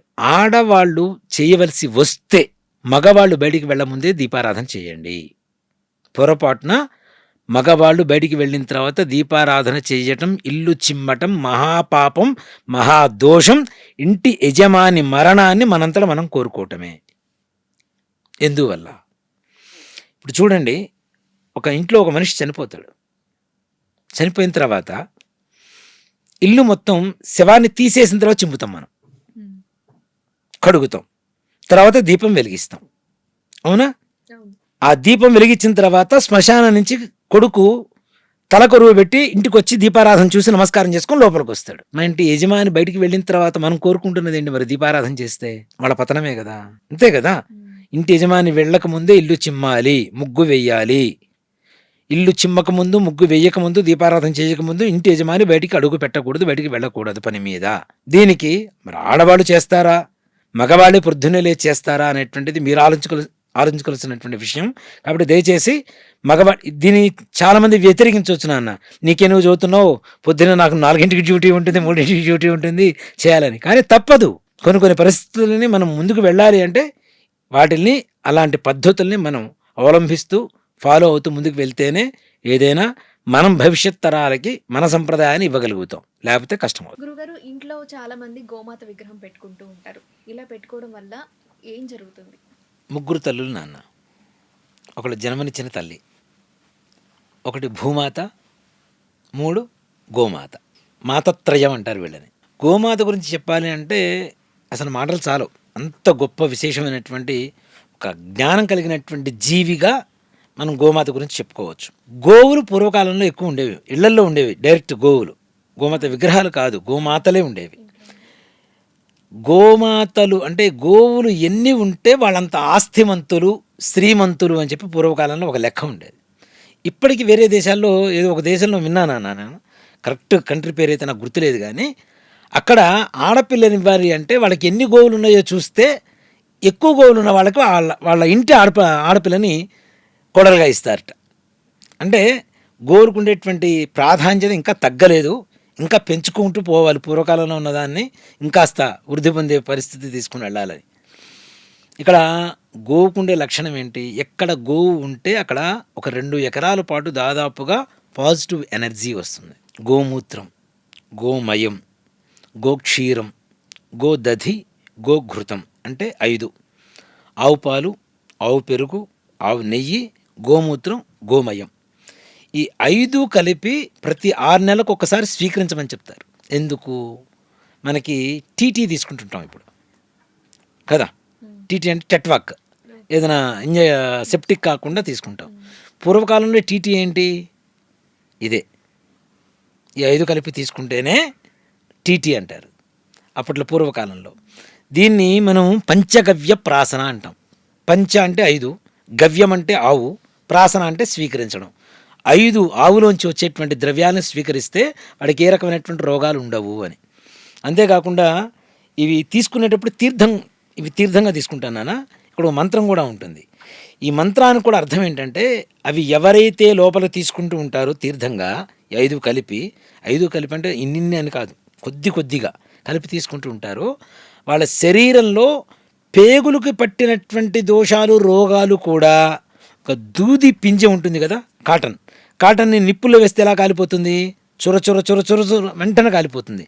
అలా మొత్తం కూడా కాలిపోతాయి ఇట్లా లోపల ఉండేటువంటి దోషాలన్నీ కూడా. పేగుకు పట్టుకున్నటువంటివి, మనస్సుకు పట్టుకున్నటువంటివి, శరీరానికి పట్టుకున్నటువంటి సకల పాపాలు, దోషాలు, రోగాలు అన్నీ కూడా నశించిపోతాయని చెప్పి ఆ పంచగవ్య ప్రాసన తీర్థం తీసుకునే దానికి మంత్రానికి అర్థం. దీన్ని పూర్వకాలంలో ప్రతి యాగాలకి, అట్లానే షష్ఠి పూర్తులు, దేవతా ప్రతిష్టలు, ఇట్లాంటి వాటికి ఇప్పటికీ కూడాను పంచగవ్య ప్రాసన చేస్తూనే ఉంటాం మేము. దేనికి అంటే ఆ కర్తలు కూర్చున్నటువంటి కర్తలు ఉంటారు కదా, చేయించుకునేటువంటి ఆ ప్రతిష్ట కావచ్చు, ఏదైనా చేయించుకునే భార్యాభర్త దంపతులు ఉంటారు కదా, వాళ్ళు బ్రాహ్మలు, వీళ్ళు తప్పనిసరిగా తీసుకుంటారు. ఎందుకంటే ఈ 5 రోజుల పాటు కనీసం ఏ రకమైనటువంటి రోగాలు వీళ్ళ దరి చేరకుండా ఉండేది. అంత గొప్పది గోవు. అంతేకాకుండా గోవులు ఉండేటువంటి ఇంకో గొప్పతనం ఏంటంటే పెంచుకుంటే వాటి వల్ల లాభం ఏంటి అంటే, గోవులన మనం బయట పొలంలో వదిలేస్తాం తినడానికి. ఇంట్లో బహుకుటుంబం కదా, పెద్ద కుటుంబం కదా. పూర్వకాలంలో 20 మంది 30 మంది ఉండేవాళ్ళు, అవునా, ఒక్కో కుటుంబంలో. వీళ్ళల్లో ఒక్కోళ్ళకి ఒక్కో రకమైనటువంటి హెల్త్ ప్రాబ్లమ్స్ ఉంటాయి. ఈ హెల్త్ ప్రాబ్లమ్స్ ఉన్నప్పుడు ఈ గోవుల్ని పొలాలకి తోలినప్పుడు, గడ్డి కోసం అని చెప్పి, మేత కోసం అని చెప్పి తోలినప్పుడు, గ్రాసం కోసం, అక్కడ ఉండేటువంటి కొన్ని రకాల చెట్లు తినేసి వచ్చేవిట. ఏ చెట్లు తినేవి? ఇంట్లో ఉన్నటువంటి వాళ్ళకి హెల్త్ ఏదైతే ప్రాబ్లం ఉందో దానికి కావాల్సినటువంటి మెడిసిన్స్ ఉండేటువంటి చెట్లని అవి మేతగా తినేసి వచ్చేవి. ఆ పాలు తాగడం ద్వారా ఏమవుతుంది? వీళ్ళకి రోగం నయమైపోతుంది. అంత జ్ఞాని గోవు. ఇంట్లో ఉండేటువంటి యజమాని పిల్లలకు ఉండేటువంటి రోగాల్ని గ్రహించి అవి ఏ మెడిసిన్స్ ద్వారా క్యూర్ అవుతాయో తెలుసుకొని, ఆ మెడిసిన్స్ ఏ రకమైనటువంటి చెట్లలో ఉన్నాయో తెలుసుకొని అవి మాత్రమే తిని ఇంటికి వచ్చి పాలు ఇస్తే ఆ పాలు తాగడం ద్వారా వీళ్ళకు ఉండేటువంటి రోగాలు పోగొట్టేంత గొప్ప డాక్టర్ అని చెప్పుకోవచ్చు మాట చెప్పాలంటే గోమాతని. గోవులు ఎక్కడ సుఖంగా సంతోషంగా ఉంటాయో అక్కడ అందరూ సుఖంగా ఉంటారు. ఇప్పుడు దానికి మన రివర్స్లోనే చేస్తున్నారు చాలామంది, గోవధలు అని చెప్పేసి. అవి మహాపాపం. అందుకని మనం బ్రహ్మహత్యాది పాతకాలని చెప్పి కొన్ని పాతకాలు చదువుతూ ఉంటాం. వాటిల్లో మొట్టమొదటిగా గోహత్య. అంటే మనిషిని, బ్రాహ్మణ్ణి చంపితే ఎంత పాపమో గోహత్య వల్ల అంతే పాపం వస్తుంది. కాబట్టి దయచేసి గోవులు కొట్టడం కూడా కొట్టేవాళ్ళు కాదు మన పూర్వకాలంలో, చక్కగా పూజ చేసుకునేవాళ్ళు. అలాంటిది ఇప్పుడు ప్రతి ఇంట్లో గోవులు ఉండడం కష్టం. కనీసం గోమాత విగ్రహం, ఈ గోమాత విగ్రహం కూడా ఎలా ఉండాలి? గోమాత ఉండాలి, దానికి దగ్గర దూడ కూడా ఉండాలి తప్పనిసరిగా. ఓన్లీ ఒక్క ఆవు ఉన్నది మాత్రమే తెచ్చుకోవడానికి అవకాశం లేదు, చిన్న దూడ కూడా ఉంటుంది తప్పనిసరిగా గోమాత వెండి విగ్రహాల్లో. వాటిల్లో ఇప్పుడు గృహప్రవేశాలు జరుగుతుంటాయి నాన్న, అవునా? ఇందా మనం చెప్పుకున్నట్టుగా కొన్ని ఖాళీ స్థలాల్లో, చెడు స్థలాలు ఏమైనా ఉంటే అక్కడ గోవుని కట్టేయమని చెప్తున్నాం. ఇప్పుడు గృహప్రవేశాలకు కూడా అదే కదా, అక్కడ ఉండేటువంటి నెగిటివ్ని మొత్తం తీసేయడానికే గోవుని తీసుకొని వస్తున్నాం. కానీ ఇప్పుడున్నటువంటి మన కల్చర్ ఏంటి? ఈ అపార్ట్మెంట్స్ కల్చర్ వచ్చింది, తీసుకెళ్ళలేం. లేదు, ఇండిపెండెంట్ హౌసెసే. మనం వేస్తున్నటువంటి బండలు ఎంత నునుపుగా ఉంటున్నాయి, వాటి గిట్టలు జారిపోతూ ఉంటాయి, అవునా? నేను ఒక హీరో గారి మేనల్లుడు, ఇప్పుడు ఆయన కూడా హీరోనే, పెద్ద హీరోనే, మెగా ఫ్యామిలీలో వాళ్ళ గృహప్రవేశం చేయించాను నేను. ఇప్పుడు చాలా రోజుల క్రితం, చాలా ఏళ్ల క్రితం గృహప్రవేశానికి వెళ్ళాను. మాతో పాటు ఆవును తీసుకొచ్చారు. గిట్ట జారి కింద పడిపోయింది. మా గృహప్రవేశం అయిపోయింది, హోమం అయిపోయింది, వాస్తు పూజ అయిపోయింది, వ్రతం అయిపోయింది, చండీ హోమం అయిపోయింది, మేము వస్తున్నాం బయటికి, అయిపోయి అంత కార్యక్రమాలంతా కూడా అది లేవలేకపోతుంది. ఎంత బాధ. ఇప్పుడు చాలామంది కూడా గోవులకి ఏదో దానికి ఏదో ఒక ఇది ఇచ్చేసి లిఫ్ట్లు ఎక్కిచ్చేసి పైకి తీసుకెళ్తున్నారు. గోవు ఎప్పుడూ కూడాను దానికి ఆనందం కలిగించకపోయినా పర్లేదు కానీ బాధ కలిగించేటువంటి ప్రతి విషయాన్ని మాత్రం చేయవద్దు. అందుకని మా గురుగారు చెప్పేవారు ఏంటంటే, గోవు ప్రసవించేటప్పుడు దాని చుట్టూ తిరిగితే భూప్రదక్షిణ చేసిన ఫలితం వస్తుందని అని చెప్పేవాడు చాలామంది పూర్వకాలంలో ప్రసవించే సమయంలో. కానీ మా గురుగారు తిట్టేవారు. దేనికంటే, మనం చేసిన ప్రతి పాపం దానికి ప్రసూతి నొప్పులు ఎక్కువ అవుతాయిరా అని చెప్తారు. దానికి నొప్పులు ఉంటాయి కదా డెలివరీ అయ్యే టైంలో, ఆ ప్రసవించే సమయంలో ఆ నొప్పుల రూపంలో మన పాపం నొప్పుల రూపంలో వాటిని గుచ్చుకుంటూ ఉంటుందిట. దానివల్ల నీకు పాపం వస్తుంది కానీ పుణ్యం రాదు. కాబట్టి ప్రసవించే సమయంలో దానికంటే మంచి చేయకపోయినా పర్లా, చెడు మాత్రం చేయకురా. కాబట్టి దయచేసి గృహప్రవేశాలకు తీసుకెళ్లేటప్పుడు కూడా అవకాశం ఉన్న చోట మాత్రమే గోవుని తీసుకెళ్ళండి, కానీ అవకాశం లేని చోట వాటిని బాధ పెట్టవద్దు. బాధ పెట్టి లేనిపోని పాపాన్ని మనం మూట కట్టుకోవద్దు అని చెప్తా. అలాంటి సమయాల్లో కూడా ఈ వెండి ప్రతిమలు తీసుకెళ్ళవచ్చు. చక్కగా ఓ ప్లేట్లో పెట్టేసుకొని వెండి ప్రతిమల్ని గృహప్రవేశాన్ని తీసుకొని వెళ్ళండి. గృహప్రవేశం తీసుకెళ్ళిన తర్వాత ఇంట్లో దేవుడి దగ్గర పెట్టుకొని నిత్యం గోమాతకు పూజ చేయండి. గోమాత అంటే ఏంటి నాన్న? కామధేనువు. కామధేనువు అంటే ఏంటి? కోరుకున్న ప్రతి ఒక్కటి ఇవ్వగలిగిందే కామధేనువు. ఎన్ని ఇస్తున్నా ఇంకా వస్తూనే ఉంటాయి, అవునా? కాబట్టి గోమాత విగ్రహం ఇంట్లో ఉండడం మంచిదే. ఉంచి నిత్యం పూజ చేయడం అనేటువంటిది ఇంకా మంచిది. గురుగారు, అయితే చాలా మంది గుడికి వెళ్ళేటప్పుడు గడపని తాకుతూ ఉంటారు. ఇది ఎంతవరకు మంచి చేస్తుంది? గడప, ఇంటి గడప కావచ్చు, ఏదైనా కావచ్చు, తొక్కవద్దు. అలా అని చెప్పి ప్రతినిత్యం మొక్కడం కూడా కరెక్ట్ కాదు. దేనికి? ఇక్కడ సింపుల్ సైంటిఫిక్ రీజన్ మీకు. గడప దాటేటప్పుడు మన కాలికుండేటువంటి ధూళి దుమ్ము దాని మీద పడిపోతూ ఉంటుంది. దాన్ని పట్టుకొని నమస్కారం చేస్తే మీకేం వస్తుంది? మళ్ళీ ధూళి దుమ్మేగా, అవునా? అందుకని ఈ ధూళి దుమ్ము పడుతుందనే పసుపు పూస్తాం మనం. యాంటీబయోటిక్ కింద పసుపు పూసి బొట్లు పెడతాం మనం, అవునా? ఇప్పుడు ఏంటంటే ఎల్లో కలర్ పెయింట్ ఉంటేనేమో అది గడప అన్నట్టు, కలర్ పెయింట్ ఉంటే అది తొక్కేసి నడుస్తూ ఉన్నారు. అది తప్పున. అసలు పెయింట్స్ ఏంటి నాన్న? చక్కగా నిత్యం ఎంత పెయింట్ వేసుకున్నా ప్రతి చక్కగా శుక్రవారం రోజున పసుపు పూస్తే నీకు కలర్ వల్ల ఏ రకమైనటువంటి ప్రయోజనం ఉంటుంది? మీకు ఏమి ఉండదు కదా. పసుపు పూస్తే కదా దాని మీద గాలి పీల్చుకు లోపలికి వచ్చేటప్పుడు దాని మీద నుంచి వచ్చేటువంటి గాలి ఏదైతే ఉందో యాంటీబయోటిక్, మనకు ఉండేటువంటి రోగాలు పోతూ ఉంటాయి, ఇంట్లోకి చెడు రానివ్వకుండా ఉంచుతుంది కదా. అట్లాంటిది తీసేసి మనం ఏం చేస్తున్నాం? గడపని ప్రతిసారి మొక్కుతూ పోతూ ఉన్నారు. గడప అనేటువంటిది అన్ని వేళలా మంచిది కాదు. ఎప్పుడైతే మనం అలా అంటే గడప లక్ష్మికి పూజ చేస్తామో ఆ రోజున మొక్కడం మంచిది. అలాగే దాన్ని తొక్కడం అంతకంటే మంచిది కాదు. గడపని దాటుకుంటూ వెళ్ళాలి తప్పితే తొక్కడం అనేది కరెక్ట్ కాదు. చాలామంది కూడా గడప మీద కాలు పెట్టి మాట్లాడుతూ ఉంటారు. కొంతమంది గడప మీద కూర్చొని మాట్లాడుతూ ఉంటారు. ఇవన్నీ కూడా చాలా పొరపాట్లు, అలక్ష్మీ యోగాలని చెప్పుకోవచ్చు. గడప ఎప్పుడు కూడాను శుభ్రంగా పసుపు పూసి బొట్లు పెట్టి ఉండాలి. చక్కగా అటు ఇటు దీపాలు పెట్టి ఉండాలి వాటికి. ఇప్పుడున్నటువంటి పరిస్థితుల్లో దీపాలు కూడా పెట్టండి అంటే అవి కూడా మన ఈ ఎలక్ట్రికల్ లైట్స్ పెడుతున్నారు. అవి పెడుతున్నారు. అవి కాదు, చక్కగా నూనె పోసి దీపం పెట్టడం వల్ల వాటి ద్వారా ఇక్కడ ప్రతి ఒక్కటి ఒక సైన్స్ నాన్న. ఒక మాట చెప్పాలంటే మన శాస్త్రం, ఆధ్యాత్మికత, మనం అంతకుముందు చెప్పుకున్నాం, భౌతికం, అలాగే ఒక రహస్యం, అలాగే ఆధ్యాత్మికం. ఒక సైన్స్, ఒక భౌతికం, అలాగే ఆధ్యాత్మికం. ఈ మూడు కలిగి ఉన్నటువంటిదే మన హిందూ సంప్రదాయం. దేంట్లో అయినా తీసుకుంటే ఈ మూడు ఉంటాయి.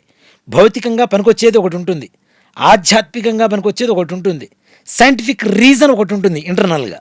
ఈ మూడు కలిసినదే మన హిందూ సంప్రదాయం, హిందూ ధర్మం అని చెప్తాను. ఈ మూడు లేకుండా ఏ రకమైనటువంటి సంప్రదాయం లేదు, ఏ పండగ లేదు, ఏ పబ్బం లేదు, అన్నీ కలిసే ఉంటాయి. దీన్నే మన వాళ్ళు ఏం చెప్పారు? అది చెప్తున్నా కదా, మొదట్లో చెప్తున్నా కదా, సైన్స్ ఇది అని చెప్పాలా మన వాళ్ళు. ఇప్పుడు వీళ్ళు సైన్స్ అని చెప్తున్నారు. సైన్స్ అని చెప్పినా దానివల్ల పొందేటువంటి ప్రయోజనాలు అయితే మనం పొందుతూనే ఉన్నాం.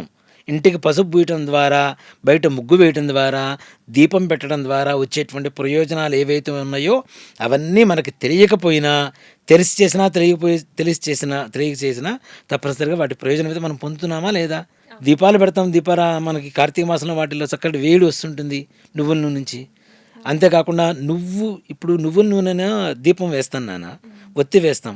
ఆ ఒత్తి నుంచి వచ్చేటువంటి పొగని యమధర్మరాజు పీల్చుకొని సంతృప్తి పడి వెళ్ళిపోతాట బయట యమభటులు.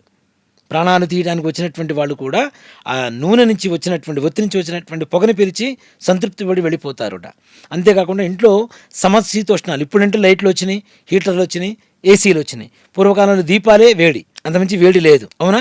ఈ దీపాల వేడి శరీరాన్ని సంపూర్ణంగా ఆరోగ్యవంతంగా ఉంచుతుంది. ఇప్పుడన్నా ఎవరన్నా చూడండి, బాడీ కూల్ అయిపోతే నువ్వు నూనె తీసుకొని మర్దన చేస్తారు. అదే కదా మనం దీపారాధనగా వాడుతుంది. మరి దాంట్లో సైన్స్, దీంట్లో సైన్సేగా. అవునా? కాటన్ ఏంటి? కాటన్ హీటేగా, బాడీలో హీట్ని పెంచేదేగా కాటన్ కూడా. దాని ద్వారా వచ్చేటువంటి వేడి కూడా బాడీలో హీట్ని పెంచుతుందిగా. అట్లానే యాంటీబయాటిక్ పసుపు వాడుతున్నాంగా. బయట ముగ్గు వేస్తున్నాము అంటే మన బియ్యపిండి వేస్తే భూతబలి అని చెప్తాం. చీమలు, ఇందాక మనం చెప్పుకున్నాం, చీమలు ఇంట్లోకి వస్తే లక్ష్మీదేవి వస్తుందని. చీమలకి, పిచుకులకి, కాకులకి వాటికి ఆహారం ఎక్కడి నుంచి కావాలి? మనం బయట వేసేటువంటి బియ్యపిండి ముగ్గు. బియ్యపిండితోనే ముగ్గేస్తాం. ఇప్పుడు ముగ్గురాళ్ళు వచ్చినాయి, ముగ్గులు వేస్తున్నారు, చాక్ పీసులు వేస్తున్నారు, కలర్స్ వేస్తున్నారు. కానీ బియ్యపిండితో ముగ్గు వేస్తే చీమలు తింటాయి, కాకులు తింటాయి, పిచ్చుకలు తింటాయి, చిలకలు తింటాయి. ఇవన్నీ రావడం ద్వారా మన ఇంట్లోకి ఐశ్వర్య ప్రాప్తి కలుగుతుంది అనేటువంటిది ఒకటి. అలాగే మనతో పాటుగా ఉండేటువంటి సమస్త జీవరాశులకి ఆహారం అందించాల్సినటువంటి బాధ్యత మనది అని చెప్పకుండా చెప్పటం. అవునా? ఇంత సైన్స్ని మన దాంట్లో పెట్టుకొని మనం ఎక్కడో వెతుక్కుంటున్నాం.